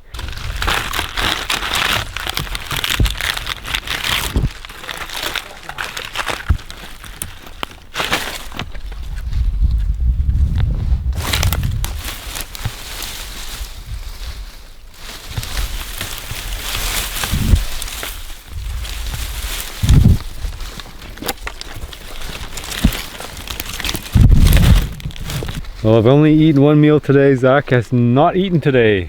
Nothing, zero, nada. I've had a couple bites of your duck. Yeah, he ate a little bit of my duck. I haven't eaten apples yet. Apples. I might as well eat some apples. Yeah, I gotta do it. Yeah, I don't feel like I need to eat apples or anything, but I don't know. I'm gonna do it. They're kind of bitter, a little bitter. I've been off the tree for a long time now, so. Oh, I'll cut some apples up and make, not stew, but see, not clarity of thought because I don't have the sugars. Sauce. So I'll do that now and have some beaver stew. Yeah, I guess that's what I'll do. It's colder? Yeah, it's colder. Oh. Yep. Well, I feel warmer. Feel warmer? After doing all that workout. That's a little on the thin side. Here's our apple bag. I should say my apple bag. Zach's not going to eat any of these. So I'm going to sort myself out probably a plate flat of apples. Not any more than that. Because I didn't eat any this morning. Won't be able to finish a heaping plate full. I'm going to try to pick the best ones. There's a bunch. Because they're pretty rotten on the inside. And then I do want to eat this warm because I found it's pretty gross to eat them cold. They get bitter, brown, but it makes more sense to do it all at the same time and have my allotment of apple. And the apples have not caused me any problems that I know of, unless they were the cause of my problems last night, which could very well be the case. Let's pick a spot here to sit down and process apples. Enjoy the view. As always, I got my Grumman knife. I'm using a trout and bird. I used the Skinner earlier in this series for obvious reasons. You pick the knife that suits the job. A paring knife would be nice, and Grumman actually makes a bunch of kitchenware too, so you can get yourself a Grumman kitchen knife. I found this is a good way to get a lot of sugars into my body, and collecting them was pretty simple. Managed to collect all the ones that you see plus an extra box that are still back at the vehicle in probably an hour and a half's work. Primitive people obviously would have done a lot of preservation so that the apples would last all year long, and then they could have their sugars in the middle of the winter. We only have to worry about our immediate needs, which I am very thankful for. If anything I've learned from doing the Wilderness Living Challenge is that I would not want to live like a early human. It would have been a very difficult thing, and there would have been a lot of starving days, that's for sure. That'll be my sugar. This is the only sugar I'm eating, apples, in the whole Wilderness Living Challenge. Zach's cleaning the bird over there, and he's going to strip it up, I think, and put it in bear fat. So I think I'm going to try to convince him to add some adobo spice to that. I think that'll fry up really good. A little bit of water in it will prevent it from burning.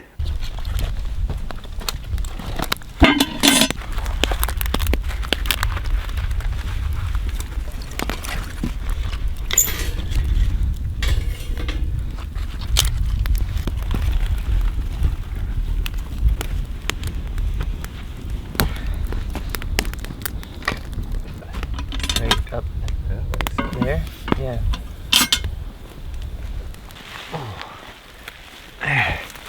Here's the fat. Zach will need this. Zach will need this to cook up his bird. Alright, that ought to do. Big chunk of bear fat. And then we'll throw this back in the refrigerator.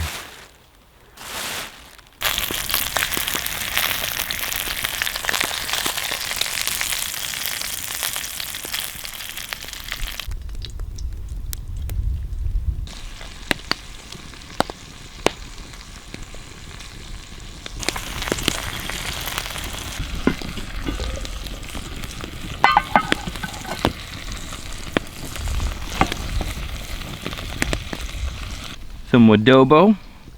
That's the good stuff right there. Bring out the flavor. Toss it around a little bit. Oh, my fingers, because that's how we do everything here.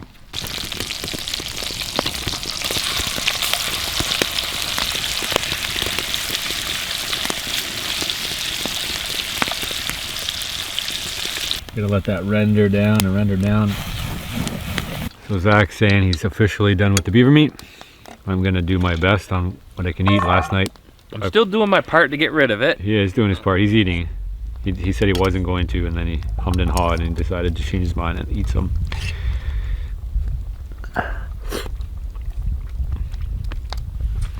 Tastes fine to me.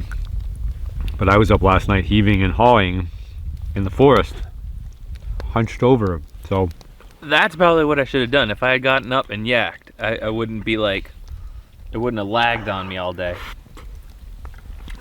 Yeah, it was a rough night. Well, rough hour. It was alright after that. Fresh caught grouse, fried in bear fat with adobo spice. That's the grouse we shot today. We're finally kind of catching up with our meals, although we are kind of neglecting our beaver meat.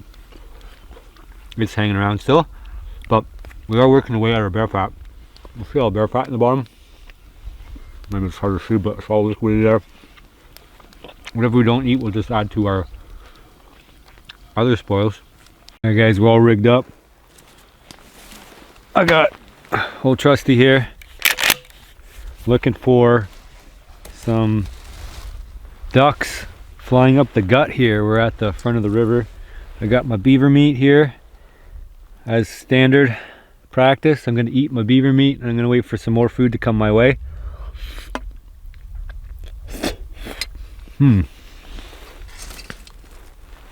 That's making my stomach turn. Zach's down below. He's all rigged up too. I must look like a fool. I got a GoPro on my head, which I'll never get on time if a duck flies in. I got my headphones on so I don't get my ears ringing again. No, we're just gonna hang tight. We already missed 2 ducks. Not that we shot at them, but they buzzed through real super fast. There's Zach down there. Where's your beaver stew? I'm done with the beaver stew for today. I had a bowl. You're going back for seconds. That's brave. That's just brave.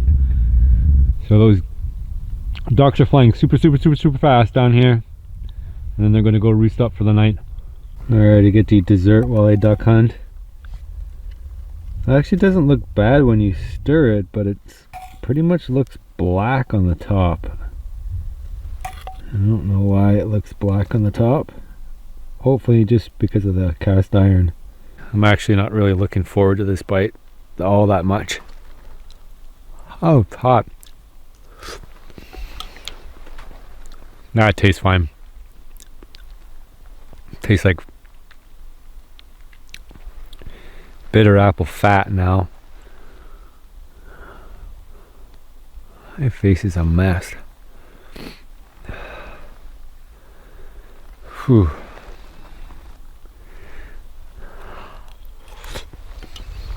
Oh. Alright, I'm sick of all our food, Jack.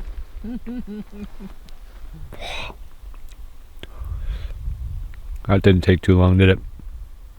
Nope. Oh, it's just better. Those apples they're going, they don't keep them very long. Ugh.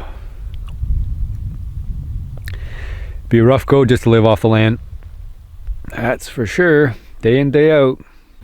The good thing about duck hunting, if you ever decide you want to take up duck hunting, is you can just shoot the poop. You don't have to be too quiet. Move around. I even know some guys who take out a grill and they make bacon and eggs inside the duck blind. Like, that's pretty cool. Drink coffee. Just sit there and wait for the birds to come in. So that's pretty much what Zach and I are doing. And the sun is setting. Oh, I should have made some coffee. You should have made some coffee. There you go. That would have been a good idea. Or some wild tea. Nah. Yeah, no. Nah. Oh, my old life back. Yeah. No, nothing happening yet. But the birds will fly until the very last little bit of light, and then past that, even in the dark. They're nuts. And they fly like rockets. They're like the fastest flyers I've ever seen. It's so hard to shoot when they're on full tilt. That I haven't done yet. So that's on my list of things to learn and master. So wing shooting birds. I got no ducks. And no ducks flew by for that matter, which is, you know, how hunting goes pretty much. You're there and waiting and nothing comes. No, it's not always like that. You just put your time in and eventually your odds cancel themselves out and you get something good. Well, there's plenty of grouse ducking left. Yeah, it's true. Yeah, we should throw that in the fat and eat it up. Yeah, Anyway, it's in there. Yeah. That's it for today. We're gonna cook some bear up tomorrow, I think. Oh yeah. Zach's got a project in mind, so we'll see what shakes out. We'll wake up early tomorrow and try to get some ducks because they're tasty. We're tired of eating mammals, apparently. All right, we're up bright and early. I'm just posted on the, I guess up on the bluff here. I'll turn around and show you. I got a pretty good view of anything coming in or going out from the lake here. I had breakfast of champions is cold beaver stew. It's mostly lard on the top. Just grab a mouthful of it's cold too, like real cold. Mouthful of that. Kept getting woken up. And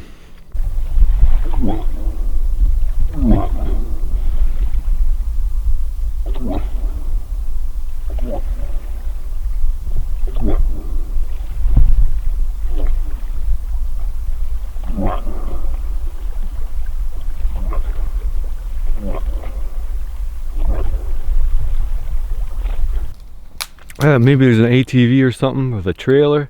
Branches were cracking. I'm like, oh, I gotta go look at this. So I walked out on the other side on the other bluff,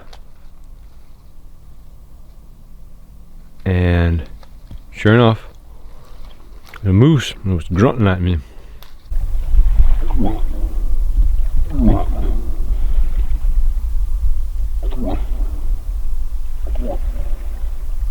Grunting at me. I tried to get the flashlight on, but I had a through night, the small one, it wasn't strong enough. And by the time I got the throw light, the through night throw light, catapult V6, the moose was just across the other way. So getting the fire ready so we can get warm, and it's cold. It's really cold. That was a hard roll out of bed this morning. It was like, oh, I want to get a duck and I'm nice and cozy, but this is, whew. You heard that moose? Yeah, I heard the moose. I heard you calling to it. And I kept hearing it going further away, it sounded like, so I was like, yeah.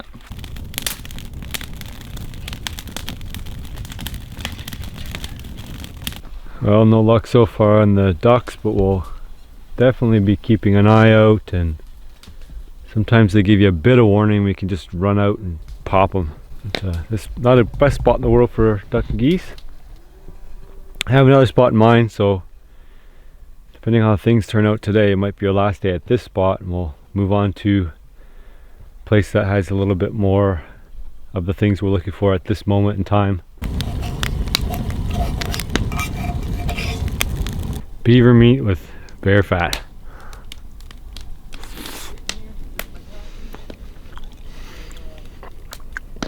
Not too bad. But it's too cold to go eat.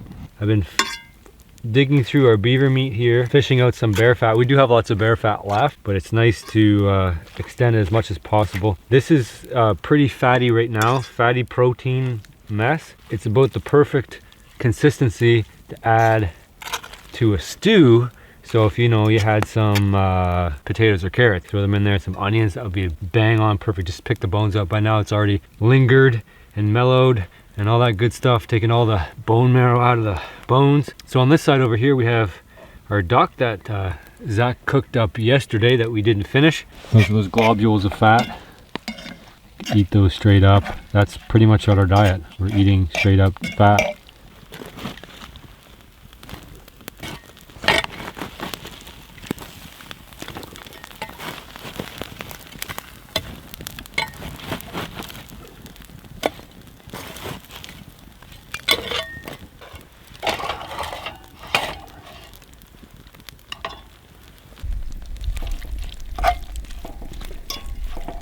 That tastes so good. Doesn't it The taste- little globules of yeah. fat are just like grizzled up in the pan. They taste so good. And you guys might think we get the runs from this, but we don't get the runs from this. Nope. Actually, my body's handled this 100%.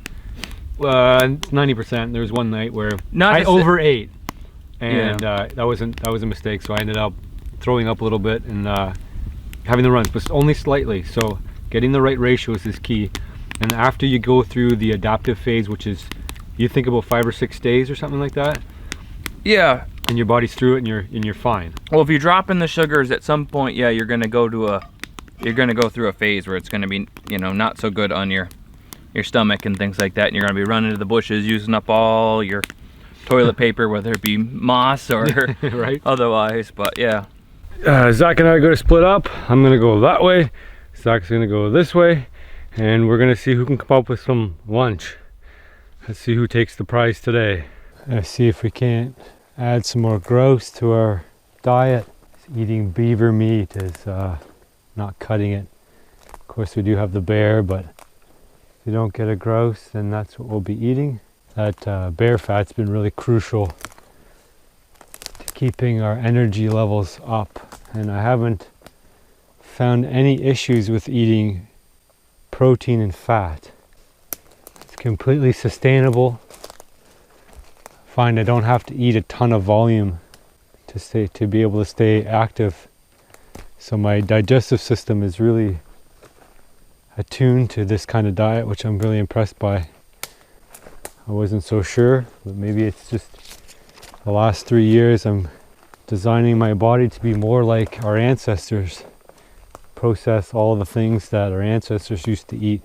Every part of the animal, all the fat. My digestive system was such that eating bacon for breakfast was a bad thing, but it could just be because I'm eating too many processed carbs along with it. That's a rabbit pellet. And rabbits in season, so we're keeping an eye out for those guys too. It'll be tricky to spot in this without the snow, although they do change white, so in the winter that doesn't always help you, but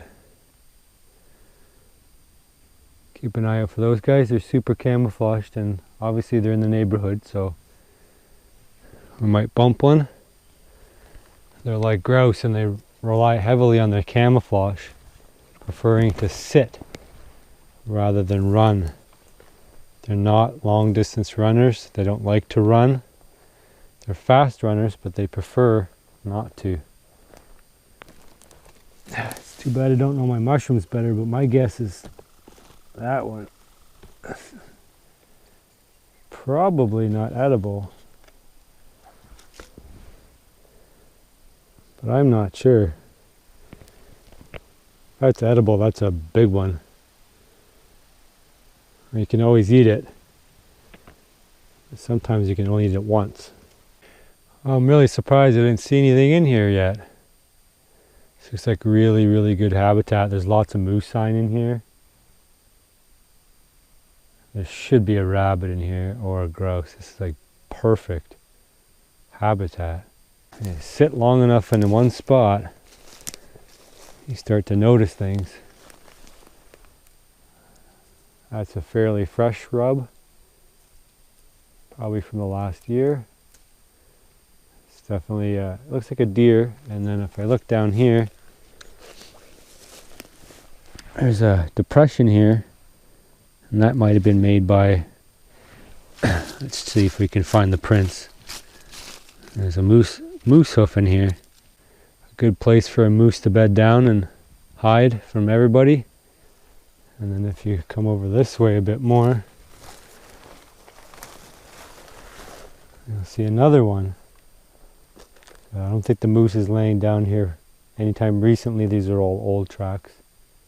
I just heard a bunch of shots from Zach, at least 2. And I think I heard him say something about ducks.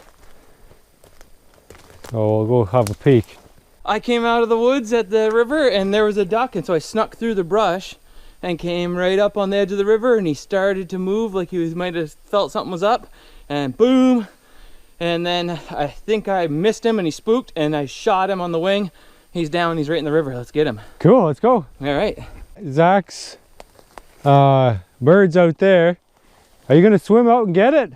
I'm not swimming out to get it. Oh, come on. Survival, man. Survival. Stay dry, don't get hypothermia. Yeah, right? All right, let's go get the canoe. Yeah, let's do it. All right, guys, we're back. So as long as Zach can find his duck out on the river, to go grouse hunting, he shoots a duck. But we're opportunists. We'll shoot whatever's in season. So we got to paddle out with the boat now here. We're going to paddle over the canoe, and hopefully it's just upriver here. We should be able to find it. It was floating when we last saw it. Well, we paddled up and down, up and down, up and down. We found the exact spot where Zach shot it. We found feathers, but we did not find the bird. So the bird came back too, or predatory bird like a hawk or something picked it up while we were walking back in the woods. It was a good half an hour walk back. But we looked absolutely everywhere, did our due diligence. Zach's gonna go grab the drone right now and see if he can do a flyover, see if for some reason we missed an obvious spot. But that's a bummer. I was really looking forward to eating that. Water catch, like a bro. This is not the duck. The duck is back in nature. It either survived, came to, took off, or some other predatory bird or something or other grabbed it. Either way, if it dies later on, another animal will make use of it. Such is the cycle of life. So I'm having to eat leftovers. I have leftover duck and bear fat for me, and I'm going to start working on a bear stew in a second. There's Zach way out there. He's pretty bummed not getting this duck, so he's out walking the shoreline there. See if he can't jump it, if it hit up in the weeds.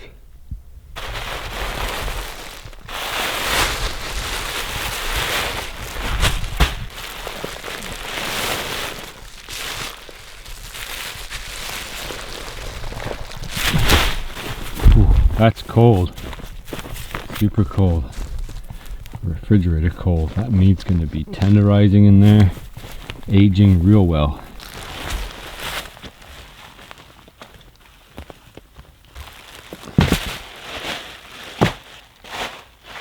All right, let's put our bear fat aside for a second. Let's deal with what everybody loves, a big hunk of meat. This is a whole bear, the whole thing, or the whole leg of a thing. The bone marrow we're going to make use of too, so once I get all the meat out of here, I'll be able to put the meat, cube it up, put it in a cast iron pot, and then the bone marrow we're going to put right on the coals. We're going to crack it open and eat it. That's like a really primitive thing to do. Don't mind the hair on here. I don't mind the hair on here. It all burns out, cooks out. You can eat hair. It's, every predator eats hair. Yeah, so bone marrow is a special treat. It's something that cavemen did. It's probably how we got our start eating high calorie foods, because the marrow is something that keeps longer, and other animals have a difficult time unless they have really strong jaws smashing it apart. We can use rocks and other tools to get at it, and we can also use fire to cook it properly to make the bone more fragile so it breaks open easier. Now if you don't do a lot of butchering, guys, don't be intimidated by this. If you screw it up, it's always chunk meat, and that's exactly what I'm going to do. It would be nice to get some steaks out of this, but it's just easier just to make a stew. So the fat, I'm all going to do is cube that up, or we're going to leave it and put it in like that and let it render at the bottom. All right guys, that's a big chunk of meat. That's a big chunk. So smelling this meat, I know that it's still good, and we've had this out of refrigeration probably 4 or 5 days now. We've had it in our primitive cooler and it's doing just fine. In fact, it's probably even more tender than the day we got it. As the bacteria breaks the meat down, it becomes more and more easily digested by people, and easier to chew. That's the whole aging process, and I think we've got this bang on. The meat, it smells great, looks great, it's nice and red. If there's no green texture in there, it's perfect. All right guys, as you can see, there's no waste. That's it. That's the whole bear in the pot, whole bear leg. We got the bear fat on top, the meat on the bottom. We'd obviously prefer to have it reversed, so that's exactly what we're going to do. And I think by proportion, since we're being keto here, we probably are going to want to add a lot more fat to keep our ratios proper. So I'm going to do that. Add some more fat, get it down at the bottom, and then we're going to add our adobo spice. Well, it's nice to have soap, but soap is a luxury that we don't have. So a little bit of wet moss makes an excellent scrub brush. It also makes good toilet paper, but I would not suggest you wet it first.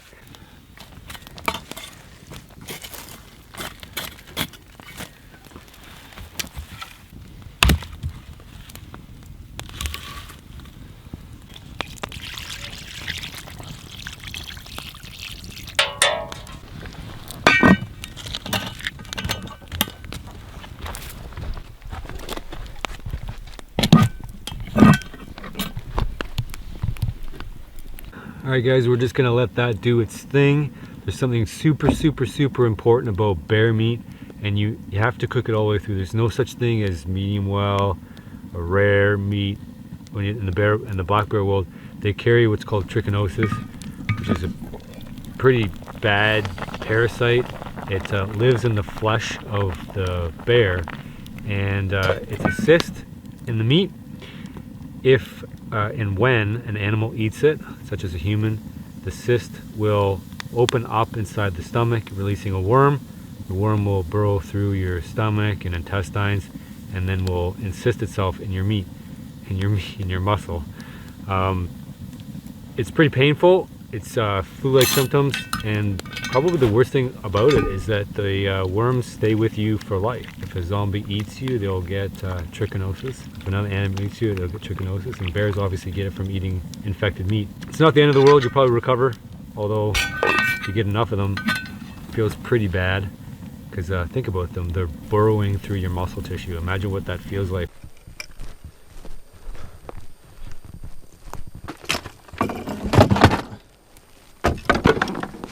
Probably seems a little weird to be packing heat fishing, but we are the opportunists. So if we see a duck, we will shoot it and eat it. So the gun goes up front with the fishing rod. And Zach's got a homemade rod. You want to show me your homemade rod? Homemade. Bushmade. Bushcrafty. Basically looks like a club. Yeah. But that'll work. So, club-like one. And he's gonna borrow a spoon from me. He's not gonna make one. No, not this time. No, next time. All right, so we decided to give this fishing thing a whirl. Paddling out right now. Yeah, we'll see. We'll see if there's any fish in this lake. I don't know this lake at all for anything, so I don't know if it's a productive one or if it's gonna be a waste of time. So give it a go, see what happens. Zach's not a total goof. Like, oh, you go with your modern line, I'll use my hand line. No, he actually forgot his rod, and then when we packed to come out here, you didn't tell me that you forgot your rod because I had an extra rod. I forgot my rod. So I got my hobo reel and give it a cast.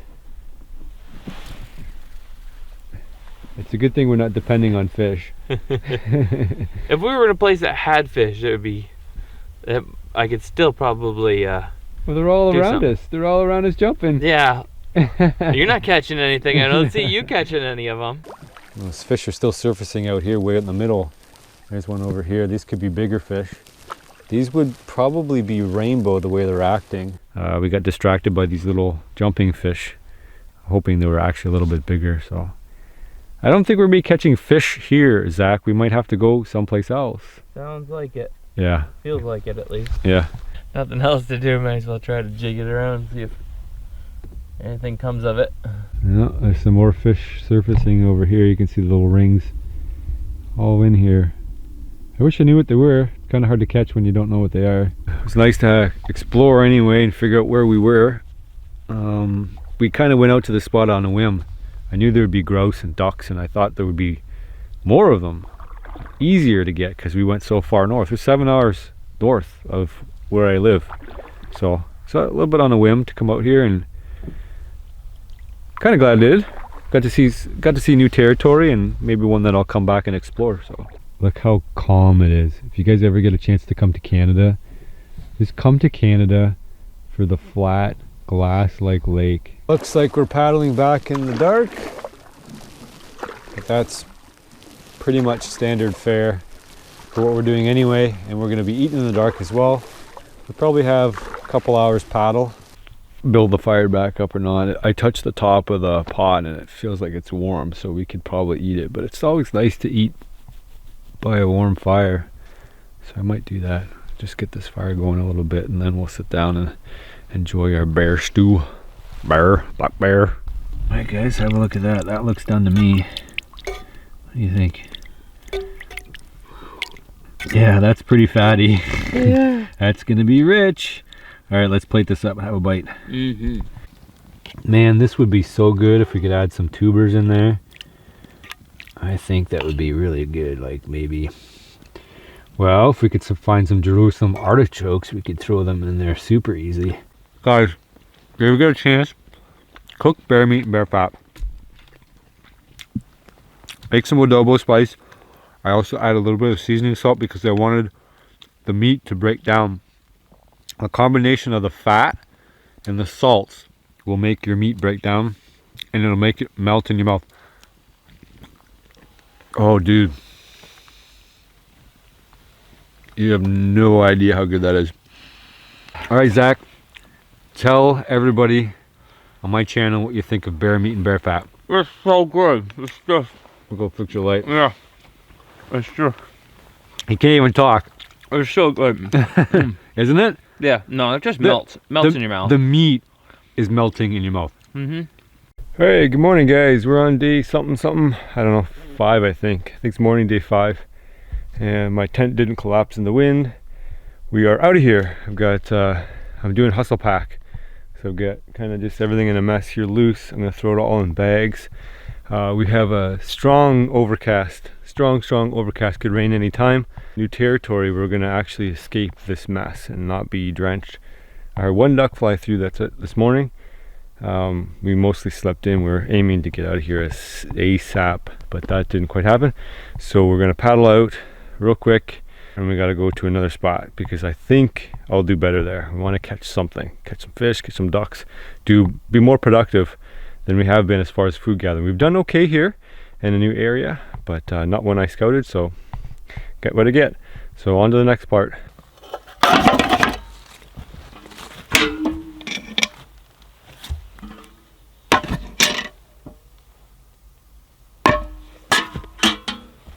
Here's a bare leg.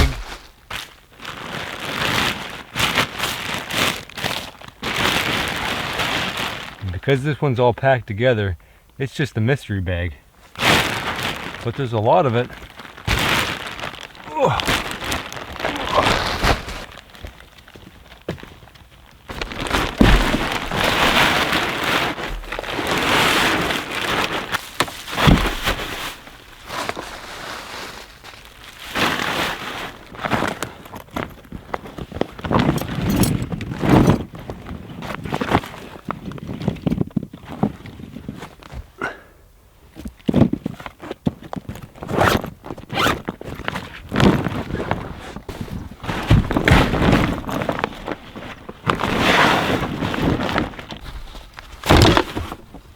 Keeping our weight up and weighing in, weighing out.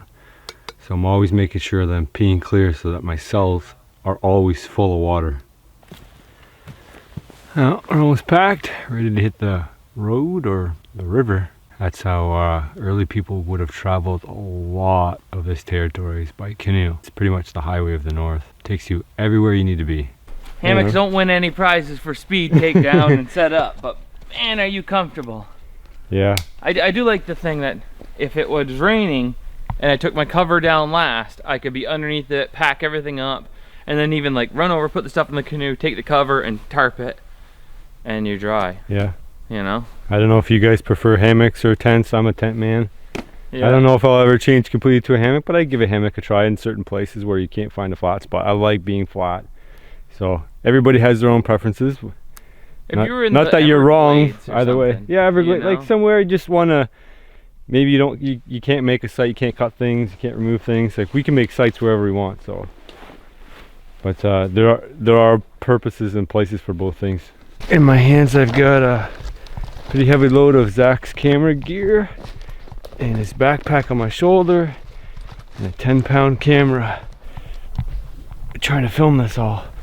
But if you guys go out with a crew of people, friends or whatever, take care of them. You know, you gotta go as fast as the slowest guy. Not saying Zach's slow or weak or anything like that, but take care of each other out there.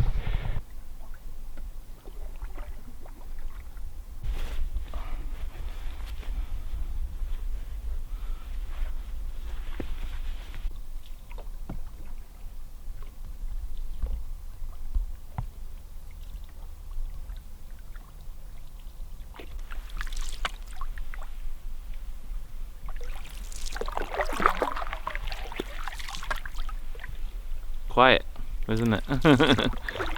Super quiet.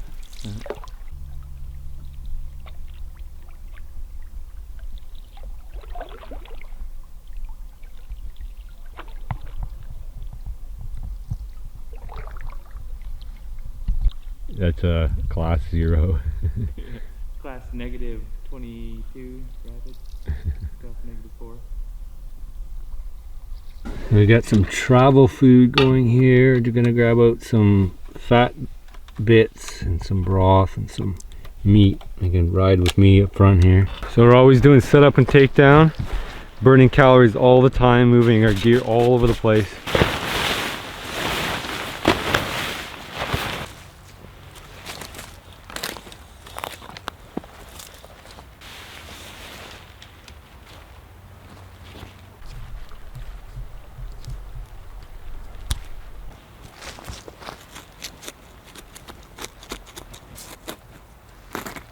I'm going to take a quick moment, dig into some of my leftovers here.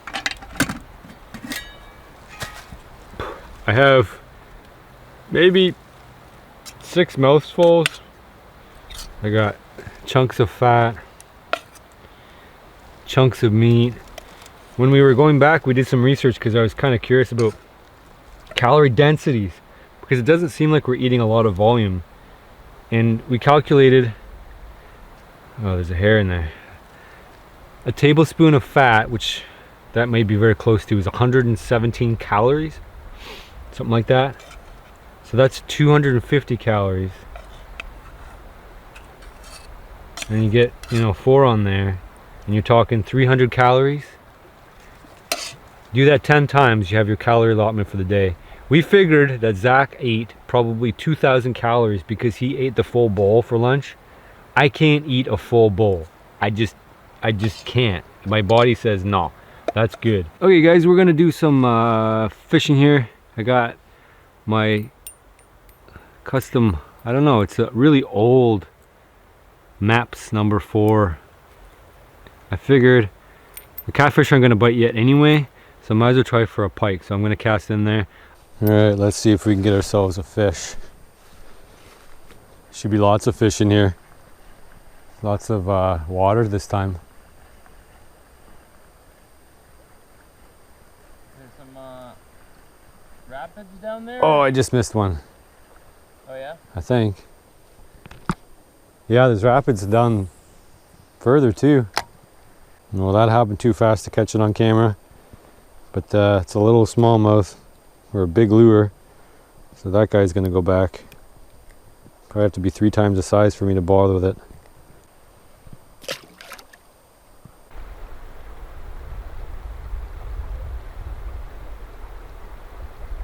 Alright, so I got the worm rig now, and I just cast it out. Yeah, it's a big fish actually. You want to catch it? Sure. Alright, so Zach's going to take over so you get a feel of it. So just reel up real slow, and then once you feel the full tension, then just give it a quick sharp. There you go. Is that fish? That's a big fish. Good fish.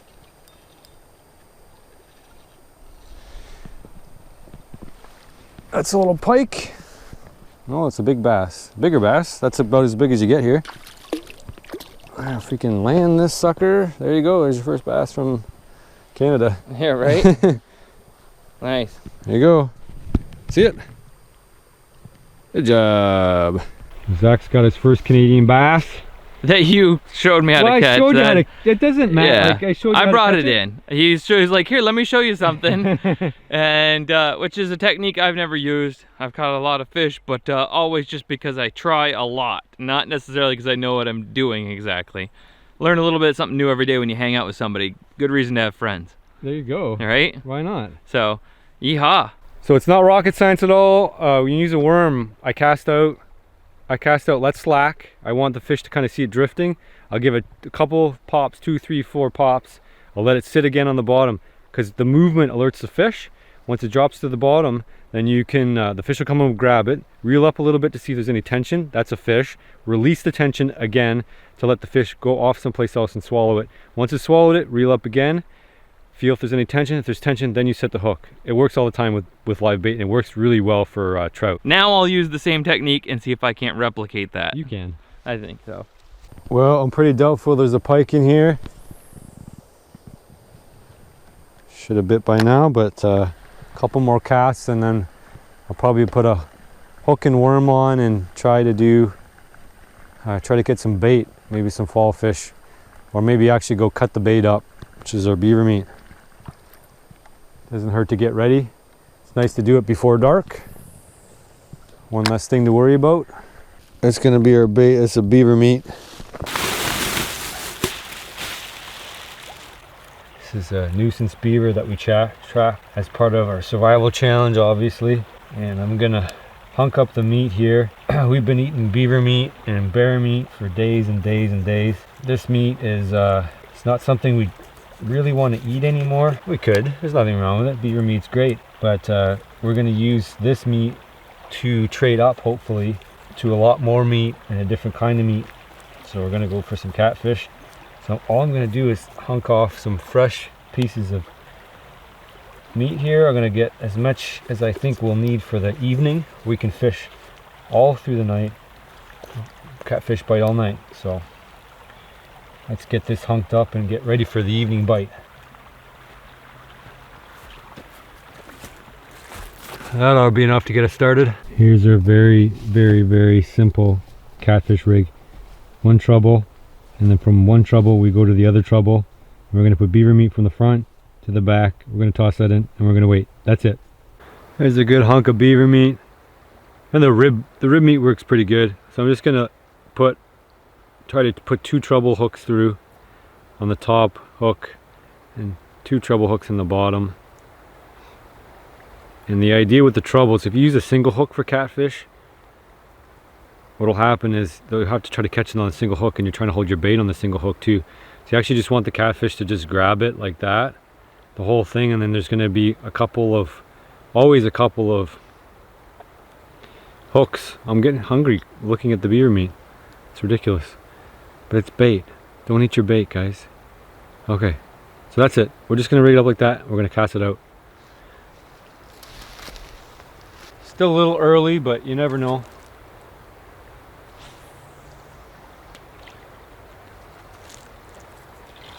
We don't have super big catfish in Canada here. You probably have some super big catfish if you live in the United States. But it's still a good idea to tie your rod off, because you can lose your rod catfishing very easily. They run off with it.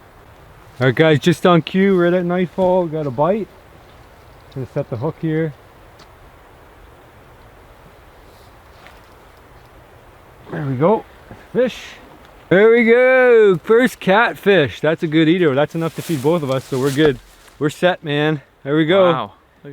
Couple ounces of beaver meat for 2 pounds of catfish. So we're trading up. We're getting into what we want. Fish. When you hold your catfish, make sure you have your hand on the bottom. There's barbs here on one side, and then there's barbs here on the other side sticking out, and then there's one on the top too, so you don't put your hand here. If you get stung, it hurts kind of like a bee sting, wasp sting. I don't know, I've never been stung. So Bob Hanster showed me how to do this when I was in Texas. He's a big catfish guy. Zach doesn't have a bell, but as crafty as Zach is, he made up his own little bell. Cut the bottom out. Looks like he's got the lid dangled in the bottom there. Yeah, the bottom of the can, I turned that into the clapper. Very crafty. Makes a nice little sound. I like it. See, I'm gonna peel this apple up here. I'm gonna try to eat only the spots where there isn't like the bug poop.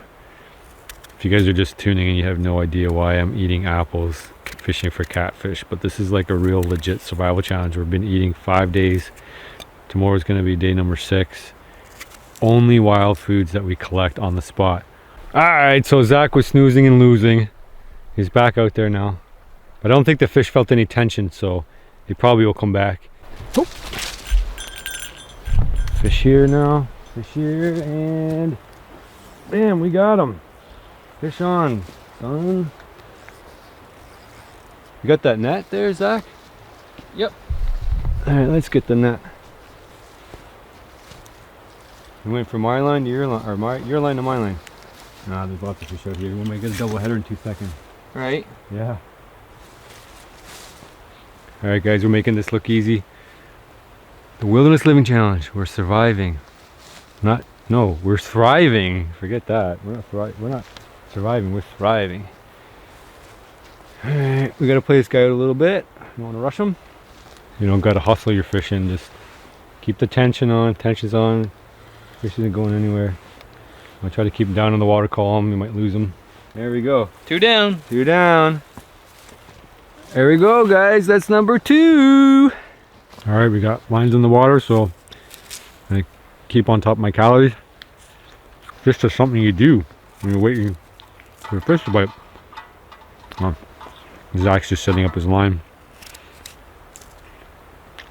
I calculated I need to eat 10 pounds of apples a day to make up your calories. Zach's got a hankering for fish. Done with the beaver, done with the bear. Yeah, I want some fried bass and bear fat. That would be delicious. Mmm. Scaling them down. Are you gonna scale and gut and just fry like that, you think? Yep, scale, gut, fry them up, pick them apart and eat them. So far, dinner will be on Zach and breakfast will be on me. But we're hoping to change that. I'd like anybody out there who's out there doing the same thing we are, give me a shout out and we'll trade. I got lots of bear meat and bear fat. Got some beaver meat. We'll trade. What you got? Let me know. Put down in the comments. We'll trade. Fair trade, wild food for wild food. Oh, he's there. He's back. All right. He's back. He's back. He's back. He's back. He's back. Give him a little bit of slack to let him run here. I want him to swallow it.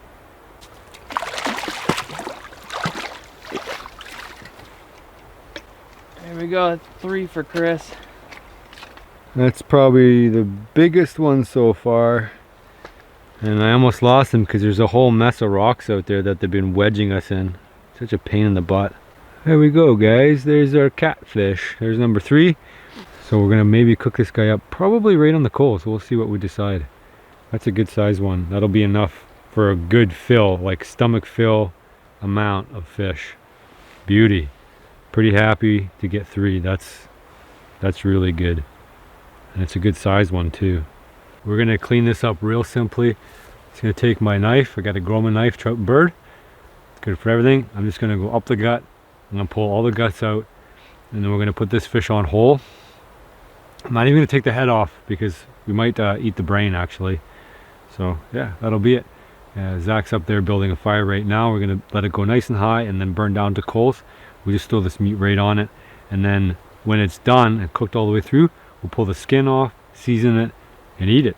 It'll be the best tasting fish we've had so far, which is because it's the only fish. All right, let's get this cleaned up here.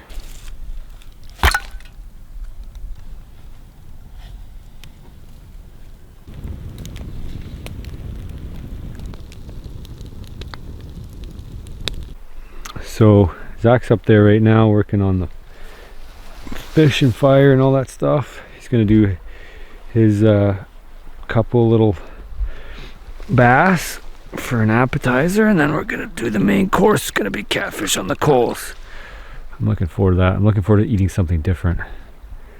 Wash my hands off here, get some of that fish slime off, and maybe we'll get another bite.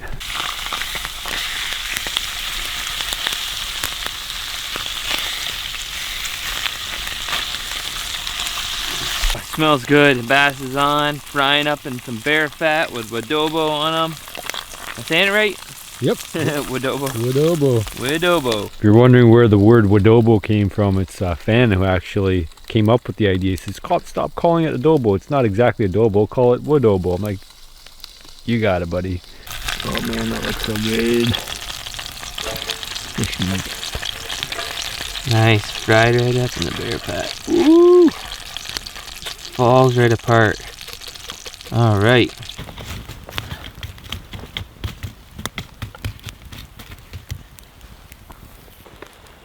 I think that's the key, just some variety, right? Having some fish finally. Going after the big game stuff. We need to get the fats and all that stuff. Now I'd have some fish. Different texture, different flavor. You know, I never got sick of fish. No? When you were out there? No. You're talking about being on alone. 87 days, 63 fish. If you guys don't know, he was on alone. Yeah. On the History Channel. On the History Channel. You can watch it on Amazon now. Survived 87 days eating fish. Yep. Alright, coals are just right. Flames have died down, so we're going to put the catfish on. Boom. There you have it. Right on the hot coals. Cook it up.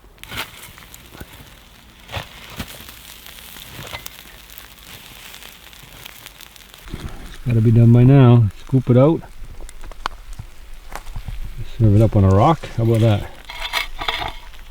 Sounds good to me. Got some spice on there. Enough. Oh yeah. So we think first ever catfish on the coals. That is amazing. Isn't it? Yeah. That's the way to do it.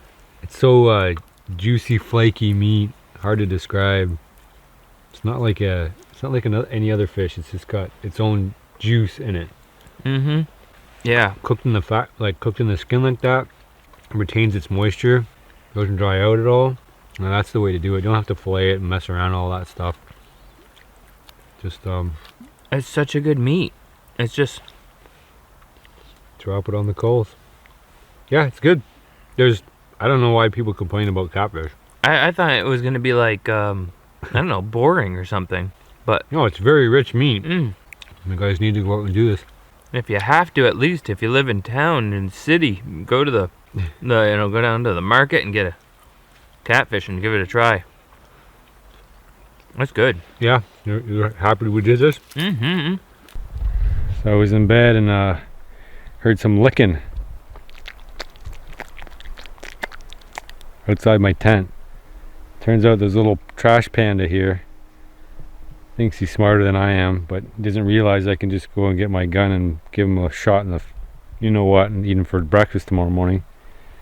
He should be thankful I have enough food for today. Yeah, let's go have a look at him.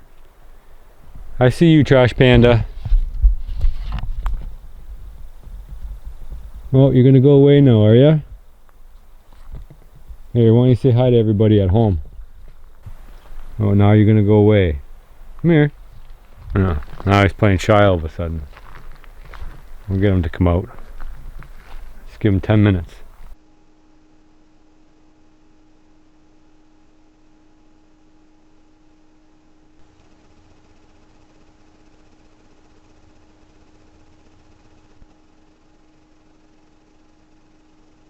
Well, good morning everybody.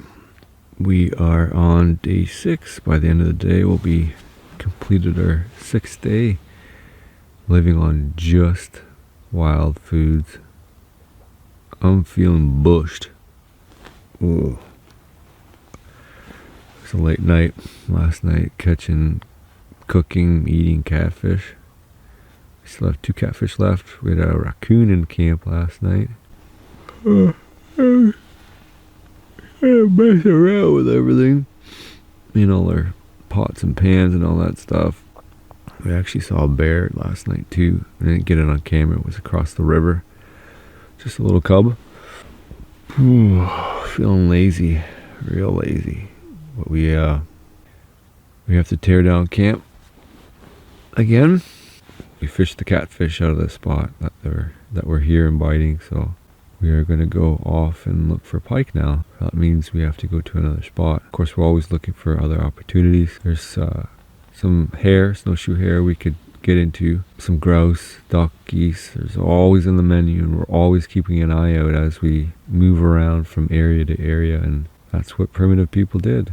They jumped from area to area, and when they couldn't get any food anymore, they moved on, and that's why they never spoiled an area. They never outfished or outhunted anything, because it just becomes too difficult to be productive in an area that you've already used up. So you move on. You know, that's a natural way to manage an area, an ecosystem, so you don't overhunt and overfish. It's with these advanced technologies that we can get so far ahead, machineries and netting and all these other things that make it so much easier to harvest vast amounts of things. Even when we were way up north, we found we were getting out competed by people on ATVs when we're walking around and bushwhacking looking for grouse. And then you come down to the lake and you see 15 grouse skinned out, gutted out, cleaned out from the guys running ATVs all over the place. That's the real reason we've managed to deplete natural resources. It's using the machinery and the tools. And yes, we're using tools too, but it's only because it's the only way that makes it feasible. Using primitive tools wouldn't be possible.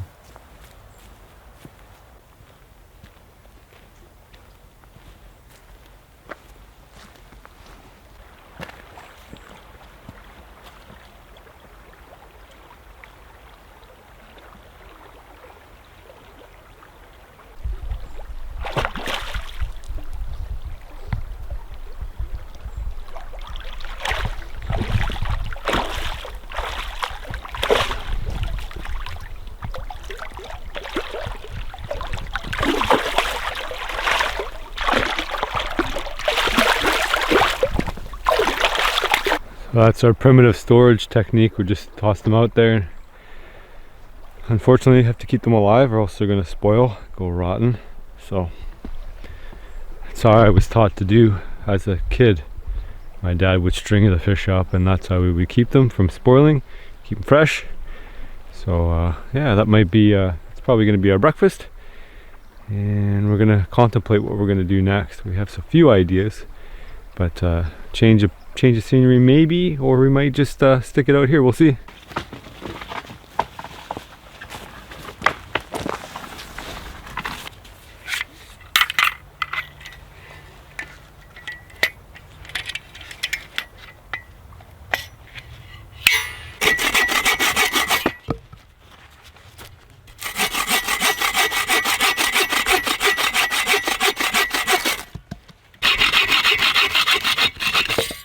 We're going to cook it up on the coals, crack it open, and suck out that delicious, delicious fat.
Ugh.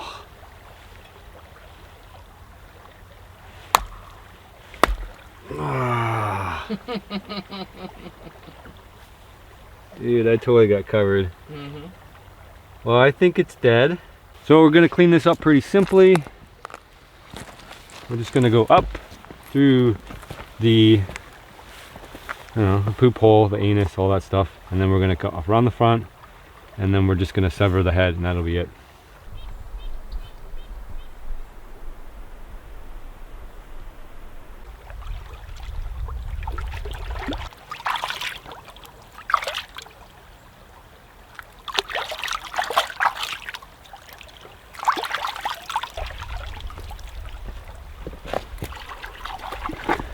There you go, finished catfish, and I did save the air bladder. That'll be a nice little fat treat for us.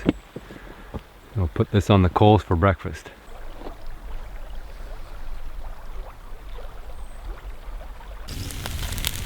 What is that? Duck surprise?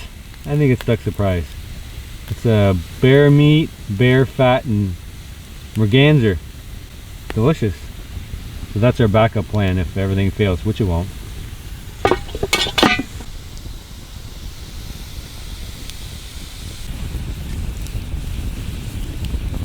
Good? Like that? Sure.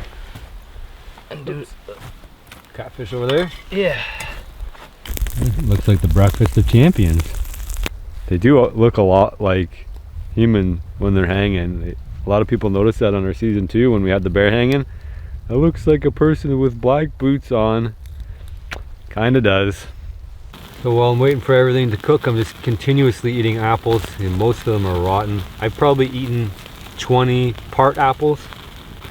I'm trying to stay out of ketosis. I don't want to go in ketosis, I want to stay out because I think my body functions better with sugars. So this is what I do by the fire. There's cut and eat, and I'm making sure that I don't eat any of the rot. All right guys, while we're waiting for the bone marrow to finish up, we're gonna grab a quick bite of catfish. Well, not a quick bite, this is actually a big catfish. I'm gonna share it. It's one we caught last night. Oh, yeah, we're touching everything, cooking everything. Kind of behind in meals because one meal goes into the next. And there's always a little bit of leftovers, right? So like we're working on one thing one day and we're eating the food from yesterday, which is exactly how it should be. And you can't really just rest on your laurels. So you gotta always be looking for the next meal because there's no guarantees. Yeah, like last night we had finished eating that catfish, I think at like like 1 in the morning or something like that. Was it that late? Yeah, it was 1 in the morning. Wow.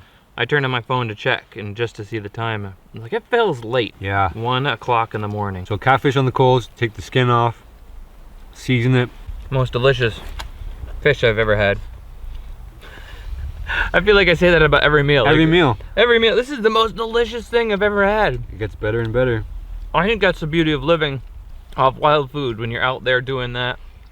You know, we're not surviving per se. We have nice little hammock tent and a regular tent and stuff, but we are working our butts off to get the food. All right, so that we got our bladder, our catfish bladder. It's gonna be chewy. So it's a warning, fair warning. You can eat the bladder. The bladder is good. It's fatty.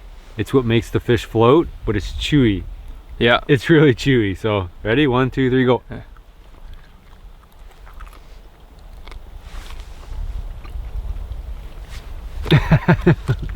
Has like no flavor whatsoever. No flavor at all. No. It doesn't taste fatty necessarily either. No. Not necessarily fatty, but This is a race so you can chew their chewy piece up first. yeah. Yeah. It's a little chewy. A lot chewy. We could eat it. But it does chew up. Yeah. I was just saying to Zach, it's hard to convey what it's like to just be eating wild foods and how we're hustling all the time. And I don't know how to explain that to you guys. I don't know how to convey that to you. But just to say that it's like, it's a hustle, right? We're constantly hustling, going from meal to meal to meal to meal. I just grabbed some bear fat and bear meat. 3 mouthfuls. That's probably 600 calories on my math. So I only have to do that 4 or 5 times a day and I'm good. All right, I got half. Zach's got half. We got our, you got a scrambling stick? You got a scrambling stick? Yep. All right, so we're gonna scramble up in here. And when I made a video a while ago on eating bone marrow. It's a very highly successful one. People said you should use salt. It would go perfect with salt. So I have some salt here. So options are to put the salt right in your mouth and then slurp it, or try to get the salt in there. What do you want to do? Just salt me right on top, Salt. and I'll try and mash it down in there with the. There you go. Like tamping down a muzzle loader. Yeah, there we go. I'll do the same thing. Get the salt down in there, and so you really want to scramble that up and liquefy it. Doesn't take much once it's heated this much. And we actually made a perfect crack here, so that we can actually just pour it and slurp it back. So let's go. All right, here we go. Slurp away.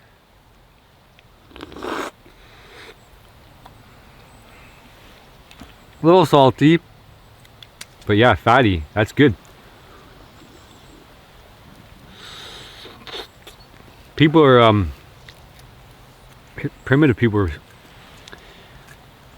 known for doing this because they found a lot of cracked bones at their sites. But of course the bones were a lot bigger than these. They would use like mastodon bones and all those sorts of things. Take a swig. That's really rich. Yeah, it is. Super rich? Yeah. It's as good as the bear fat. Yep. So, yeah, there you go. Yeah, I love bone marrow. Bone marrow for the win. And of course all this meat's edible, but it is bear meat, so it has to be cooked all the way through. So probably what we would do is like throw this in the stew pot, right? Yeah, get a little bit more out of it. Yeah, for Don't sure. waste any of it. So if you're just joining us now, you have no idea where I ended up with this bear leg, but it was authentically harvested during our challenge. And we harvested ourselves a giant hunk of bear meat. Here you go, Zach. Thanks, Chris. Today on Backwoods Iron Chef, we have bear meat. We're gonna stew it, bake it, fry it, mix it with some grouse and some catfish, and eat it. Kind of like your wife's butt. Ex-wife's butt? Yeah, Girlfriend's butt? No? That's exactly what it feels like. yeah, It's been a while. yeah. Feel it. Now give it a squeeze. Here, maybe put like some clothing on. Nah. Ooh, nice. All right, I'm out of here. Have fun with that. All right, guys, we are at our pike lake. We decided to go for pike for today, keep the variety up. There's also some clams out here, so I'm expecting us to probably get some clams first, a little bit late in the day. And we can eat that cold, a mouthful of bear meat and bear fat, and you're good to go. So that's that. We're gonna get set up real quick, and then think about dinner. Get some firewood and think about fishing. Maybe we'll go fishing before dark. Maybe we'll just harvest some clams. Maybe we'll just eat leftovers. Who knows? We got enough food to last us through tomorrow, so we're not hard up for food. But we do want to keep ahead and imitate what it would be like to live long term off of wild food. So you can't just wait and till you run out of stuff. You have to keep going. So that's what we're doing. Keep going.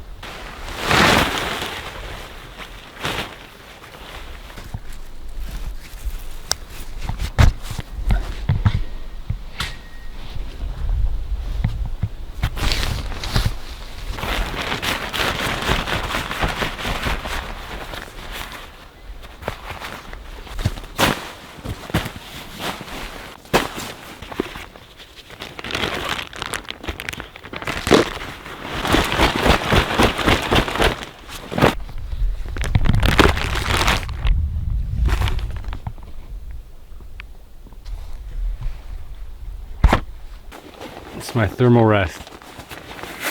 Saves my life. Sleeping on the ground. Never really owned one until I really started camping all the time. You can believe that. And there was a time when they never used to have thermal rest. It never existed. You just camped on the ground.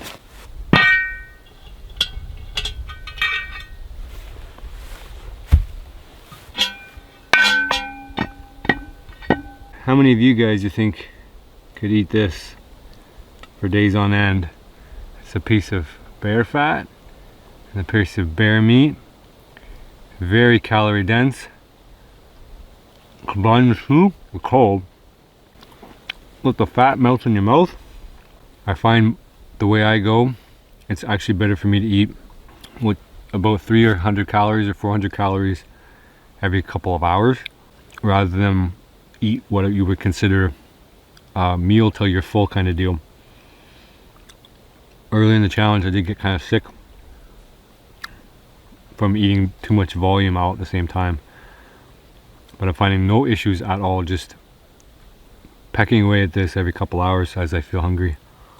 Yeah, apples has been the staple sugar for me. Zach's not eating them because he wants to go full keto, so that's an interesting experiment. We'll see how that turns out.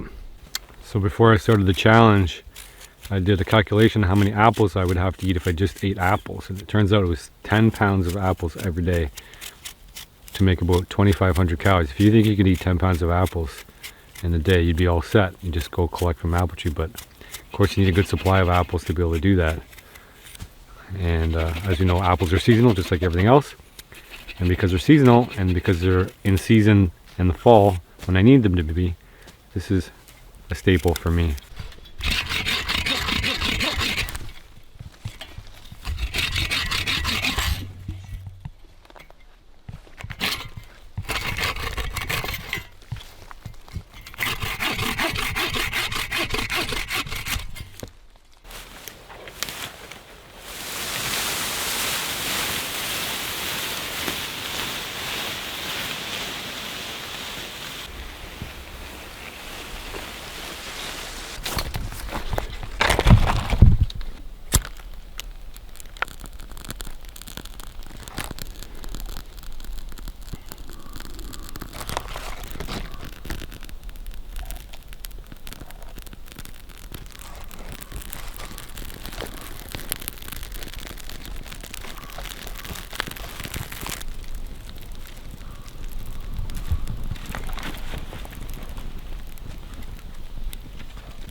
Here you go, Zach.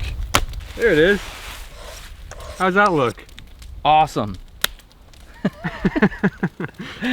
So that a pile of fat right there was about, what, 3 times that size when we started the challenge? Oh, at least. At least 3 times the size of this, but so we've eaten. I'm just gonna pick a few hairs off. Yeah, no worries. Yeah.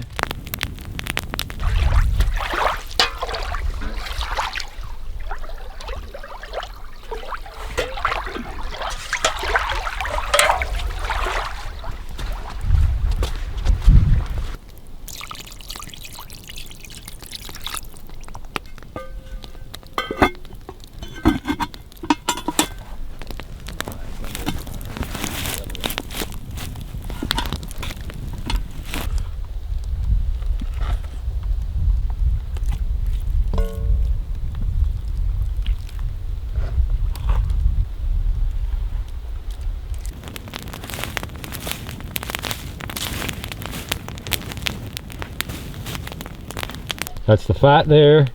Zach's been cleaning and making things manageable for human beings. So we're just putting that on the fire and we're gonna let it heat up. And once it heats up, then we can fry our steak.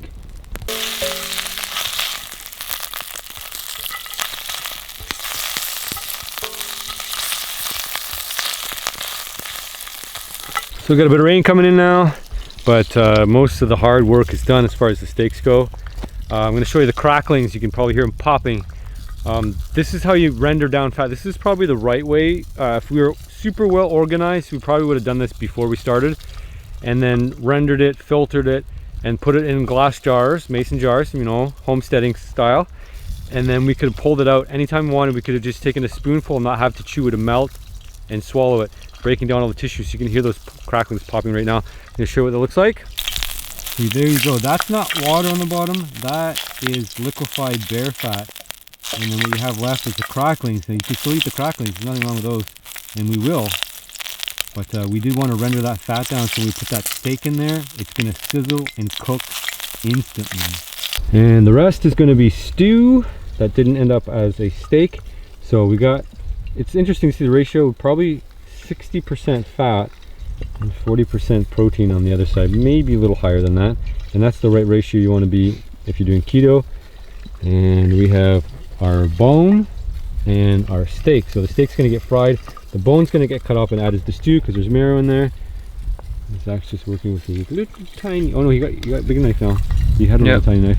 Yeah, keep going back and forth. Yeah, you can't decide which one works better. It's hard, right? Well, this one works better from the sawing, and that worked better for the boning. Yeah, I noticed that. So it is very soft meat now, but it's perfectly tenderized, so it should be good. Makes it hard to cut up the softness. Yeah, but yeah. If you ever butcher meat, keep it cold. Yeah, frozen works really well to cut. You get nice pieces out of that.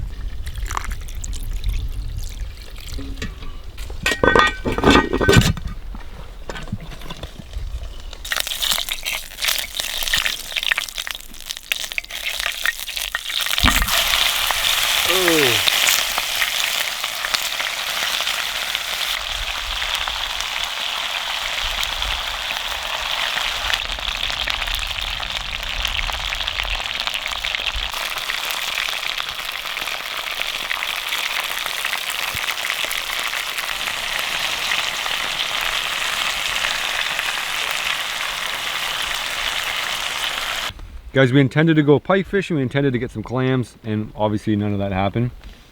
But we're still eating. We're still eating our wild foods. We're still eating our wild foods. So we're gonna pig out on the steak. The steak is good, a little chewy. Was to be expected, not too bad. We cut it small, and yeah, it's fine. There's nothing wrong with it.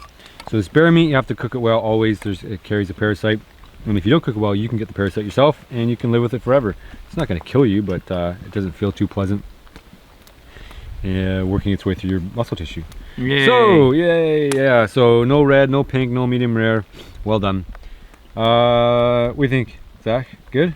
I'm paranoid now that you say that. Nah, I'm like looking at every piece like, oh my gosh. I think it's gonna be fine. Yeah. It was on there for a good long time. Mm-hmm.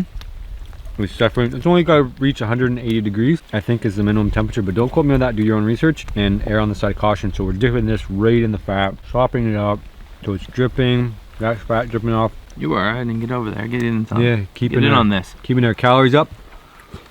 Oh, it's like dipping it in butter. That's the goal of the Wilderness Living Challenge. Yeah, it is, right? All right. It's just so liquid gold. Dipping it in liquid gold. It's amazing how your taste buds change just after a couple days, and it's like, this is so good. I think on a good day it would be good, but yeah, it would always be good. Yeah, it'd always be good, but this is day 6 of the Wilderness Living Challenge. Tomorrow we are going to weigh out officially. I intended to weigh myself today, it never happened. Maybe I will before dark. I'm just curious. I'm really curious. I feel really full of energy. I feel like I can continue this forever. I think you probably too. Yeah. Yep. We're higher energy. We're moving. We're filming all the time. We're moving all the time. So it's gonna be an early night, I think. We'll soak up all this fat, eat it up as much as I can. Crackling.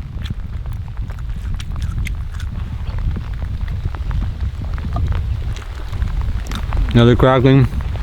So my body has gotten used to this diet, which is nice. On a normal day, like dunking that meat in that fat and soaking it up like that, I would not be able to tolerate it. But that's really actually hitting the spot right now. So I'm gonna pack it in. That's liquid fat. That's not broth. That's lard and fat. So I'm the kind of guy who likes, sometimes I eat the rind on the steak and sometimes I don't.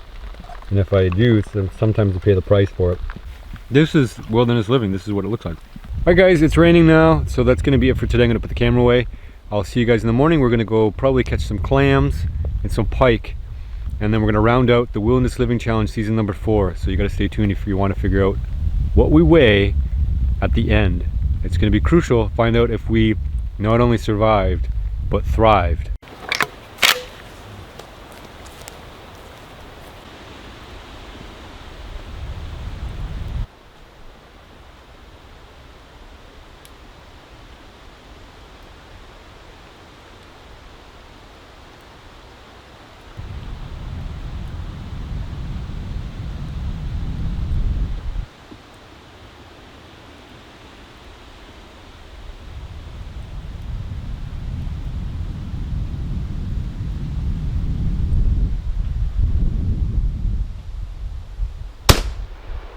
So that was pretty cool. Just went for a walk this morning. We're morning day 7. 7 is our way out. So we get to weigh out today, so you can hang in there. Zach's off collecting some dry sticks. We can get this bird cooked up. This is a ruffed grouse. It's a beautiful bird to hunt and eat. It's got some interesting colors. They're really difficult to spot, especially in the woods. So the trick is really to go out on the trails and walk to see if they'll pop out for a little bit of sunshine, especially on this day. It rained like crazy last night. I thought I was gonna die a few times. It's actually a couple trees that fell near the tent, but not big trees, thankfully. You can see, look at the plumage on it. When they're in the mating season, they'll fan right up like that, and then they'll display for the females strutting around, and they'll even flap their wings and make a sound just like that. And we've actually heard some in the fall because they defend their territories all year long. So yeah, we got buckets of rain last night. Buckets and buckets of rain. It was a pretty crazy evening. Look at that bird. Isn't that beautiful? Thankfully today cleared up. It looks like it's clearing up. It's going to be partly cloudy. The wind's dying down a little bit, which make it possible for us to go fishing. I want to show you the canoe here to get a good sense of just how much it rained. Obviously, we didn't put water in the canoe here. There's a good couple inches of water in there. That's all rain from last night. Isn't that intense? So our fire completely went out with that rain last night. Let's check to see what we got. It actually looks like it's mostly cooked but needs to be stirred, so that's good. And this is our leftovers, so it's ready to eat but also pretty gross.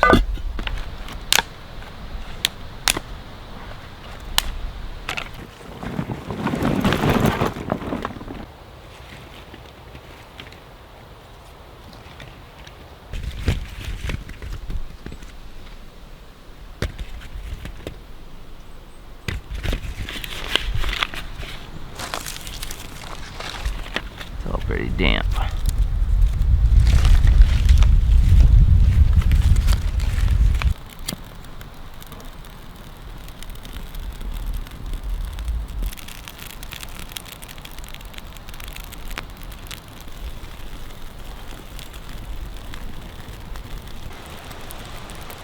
Very careful, slow build, and then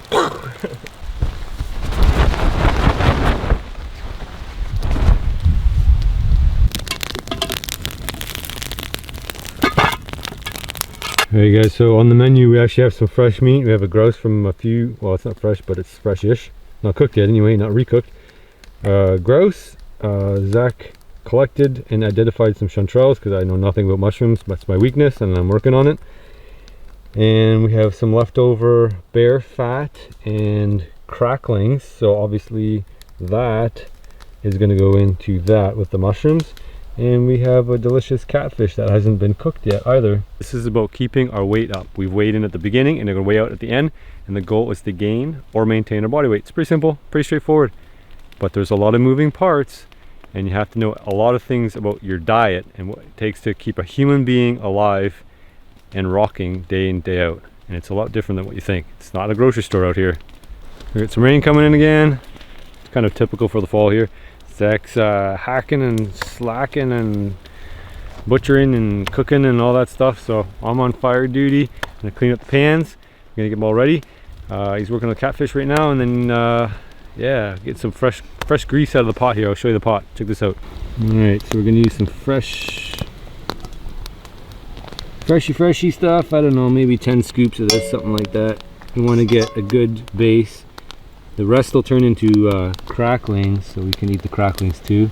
But we want to not burn the grouse, and we want to add calories to lean meat.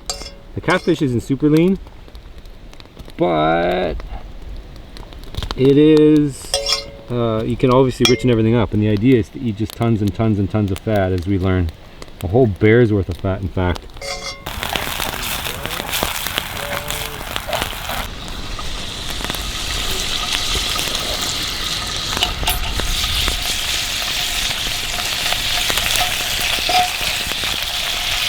Get the catfish all fit in there. All nice light.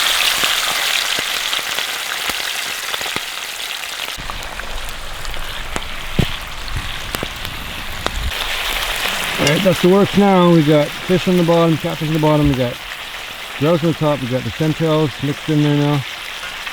Looking pretty good. That looks like a very hearty breakfast. If that doesn't fill us up, you can always move over to column A, which is leftover soup, rescue soup. This is a culmination of everything. We got some organza in there, we got a bear, we got bear fat, we got drippings, we got bones, we got everything that's left over. There's a adobo spice mix, goes on everything. And I'll sprinkle some on the top. Not too many best ones left. That one looks alright. That one looks alright, but also not alright. That catfish takes longer to cook than I would expect. Yeah. Isn't it? It's like not there yet. Yeah. Let's dig in here. What do you want? One piece of catfish. Let's get a piece of catfish with the bones here. Let me soak up the fat. Soak up the fat. There you go. All right, so mouthful of catfish and fat. Oh, yeah. That's got to be about 30 calories a spoonful, at least minimum. I just can't get a piece now. They're so falling apart. It's like, that's like a big, that's. Mmm. Mmm.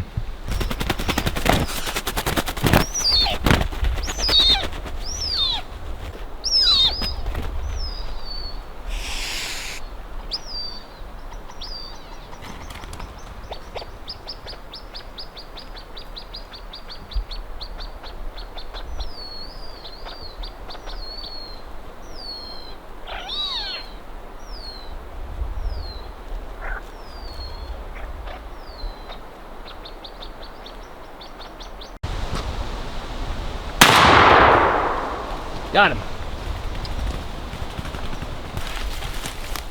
Woo! Done deal. Grousing. Yeehaw. So Zach was teasing me about my shot on the grouse. The old clean shot with the slingshot. Well, he switched over to the gun. Turn it around. We want to see. There's some salvageable bits on there. I cleaned it. I got it. I got it, and everything with one shot. Shot it, cleaned it. It's all ready to go. Just put it in the pot. Just breast it out, and she's good to go. Let's get loaded up and go grab some more food.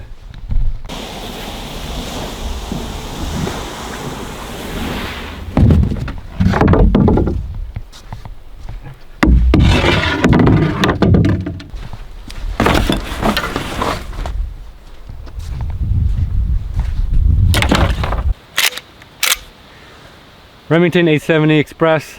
This has been my everyday carry when I'm out here. I load it with lead shot for grouse, and then for birds using steel.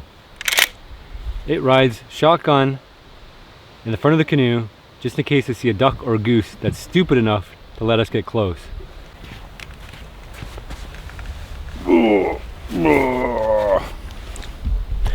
No, I didn't suddenly get fat. I got apples for the road. We'll peel these in the boat maybe as I have time. Keep up my sugars.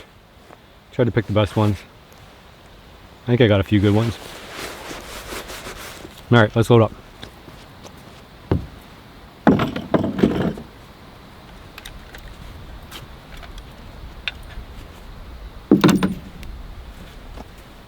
Try out my hobo reel again. See if I can't catch something on that.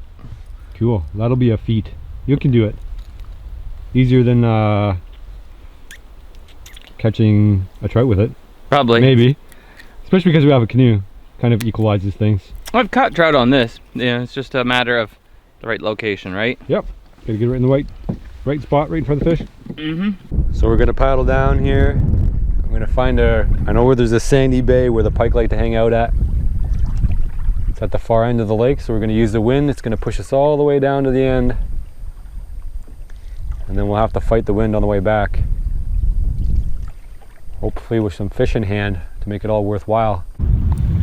Zach's on the board with a pike. He can net it. He can net it and film it at the same time. That's the plan, at least.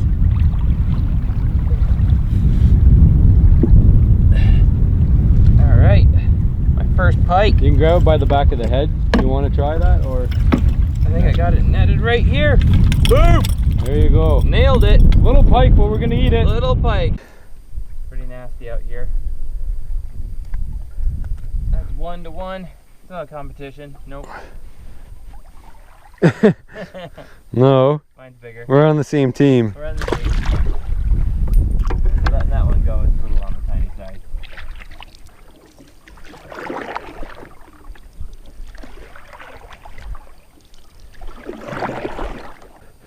Oh, I saved my favorite lure. Look at that log. You ever caught a log bigger than that? Look at that thing. I wonder if there's any other lures on there. Oh, and I caught a clam too. Catch and cook clam. Alright guys, we just spotted some ducks. We jumped them on the lake, and then they flew back over this way, and I swung around, and we think we can go cut them off. Just gotta run through the bush. We can probably jump out and shoot them.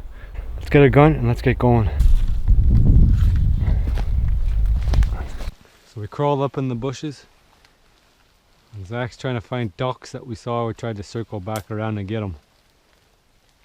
Now we can't find them anymore. We're in the canoe and they jumped up and flew around.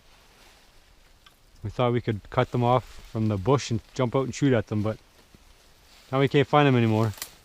Well, chasing those ducks didn't turn out, but we do at least have one pike. So that'll go in the pot with the rest of our stuff. Yeah, that's where we're at. And there's our 3 grouse from earlier. 1, 2, 3. So that with pike. It's not that I don't like pike. It's just I don't want slimy fingers just yet. They get all over the camera. Step on the wings back here. And I'm just gonna pull up.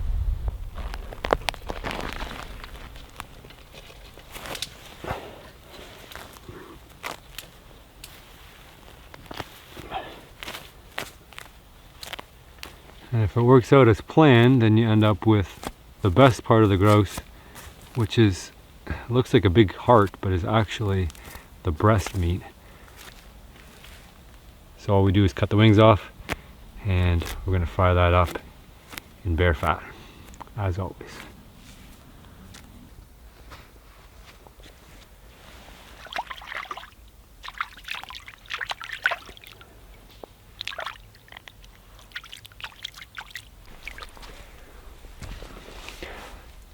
That's so much better than chicken meat any day. That's the wild chicken. Free range, no artificial hormones, no steroids.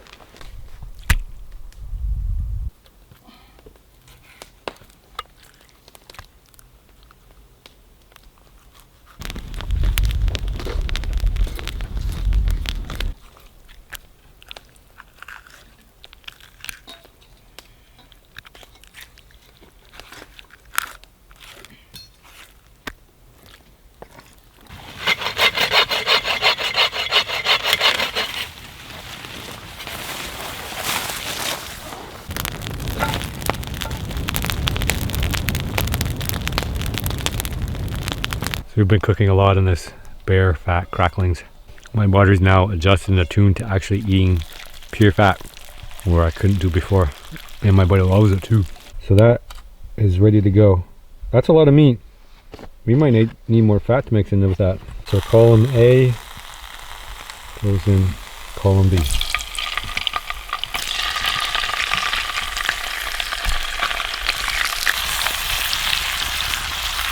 There we go, there's our wild meal. We got bear, we got fish, we got grouse. It's all fresh caught, all within the last 7 days. We nailed it this year on the Wilderness Living Challenge. Zach's off for the drone, take some pictures. I'm gonna stop my face because I gotta weigh out. Every pound counts on the Wilderness Living Challenge. If I'm just 1 pound down, I lose it. So I'm gonna stuff it. I got all this food, I'm gonna eat it. It's really good. Got mammal in here, got a fish and a bird. Epic.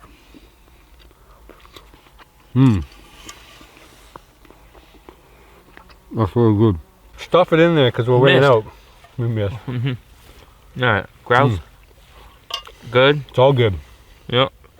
Fish. Pike's good. It's fine. Yeah, there's nothing wrong with it. People just complain about the bones. The taste of pike is 100% fine. There's nothing wrong with pike. But we are eating grouse, which is like, you know, the upper tier of all game birds, right? It's grouse the trout of the woods. The trout of the woods. The trout of the bird family, anyway. Yeah. Done. I'm gonna jump on the scale now. I weighed in at the start was 140.4 or 140.8, one of the two. So if I'm higher than that, I win. So let's check it out. 142.2. 142.2. That means I gained a pound 8-ish or something like that. Anyway, the real value is gonna be on the bottom. I gained 2 pounds. Is that right? Does that make any sense? I have to pee a little bit, and my stomach full. We just ate. So there's probably 2 pounds and change there on top of it. I was on top of my water all the whole time. We had salts, we had everything we needed. So, hey man, we smashed it out of the park. We did it. We figured out the human diet. This is human diet is rich in fats. And if you don't have fats, then it's rich in sugars. So there we go, we did it. Now Zach's gonna jump on the scale and figure out how well he did. Disrobing. Emptying my pockets. So he's got, look how do you carry that stuff around all day? The Wazoo utility belt, like Batman. There's a full survival kit inside of here, as well as 50 pieces of slingshot ammo. Are you expecting to be marooned? Yeah. Naked and marooned. Yeah. Okay, so we got down, Zach, for 205, 205.6 is your weigh-in. 205.6, everybody remember that? 201.2. 201.2. So about 5 pounds. So you've plateaued out because we weighed you 2 days ago and you were down about 5 pounds. So you're down about 5 pounds now. So I leveled out. You leveled out, yeah. You leveled out on this diet. If you guys enjoyed it, share it, whatever, I don't care. You can subscribe, I don't care. Subscribe to Zach, he cares, etc., etc. If you love the series, just share it. I'd rather people just watch it. I don't really care about subscribers, because it's interesting for me to figure out how primitive people used to live in their diet. And I learned a ton doing this, a ton about what it takes to actually make it in a modern world as a hunter, as a gatherer, as a fisher. I mean, this stuff is really interesting to me, so I would love to continue doing it. So if you can support me however you see fit. You know, if 30,000 people watch this video, which is probably about right, because that's what happened on season 3.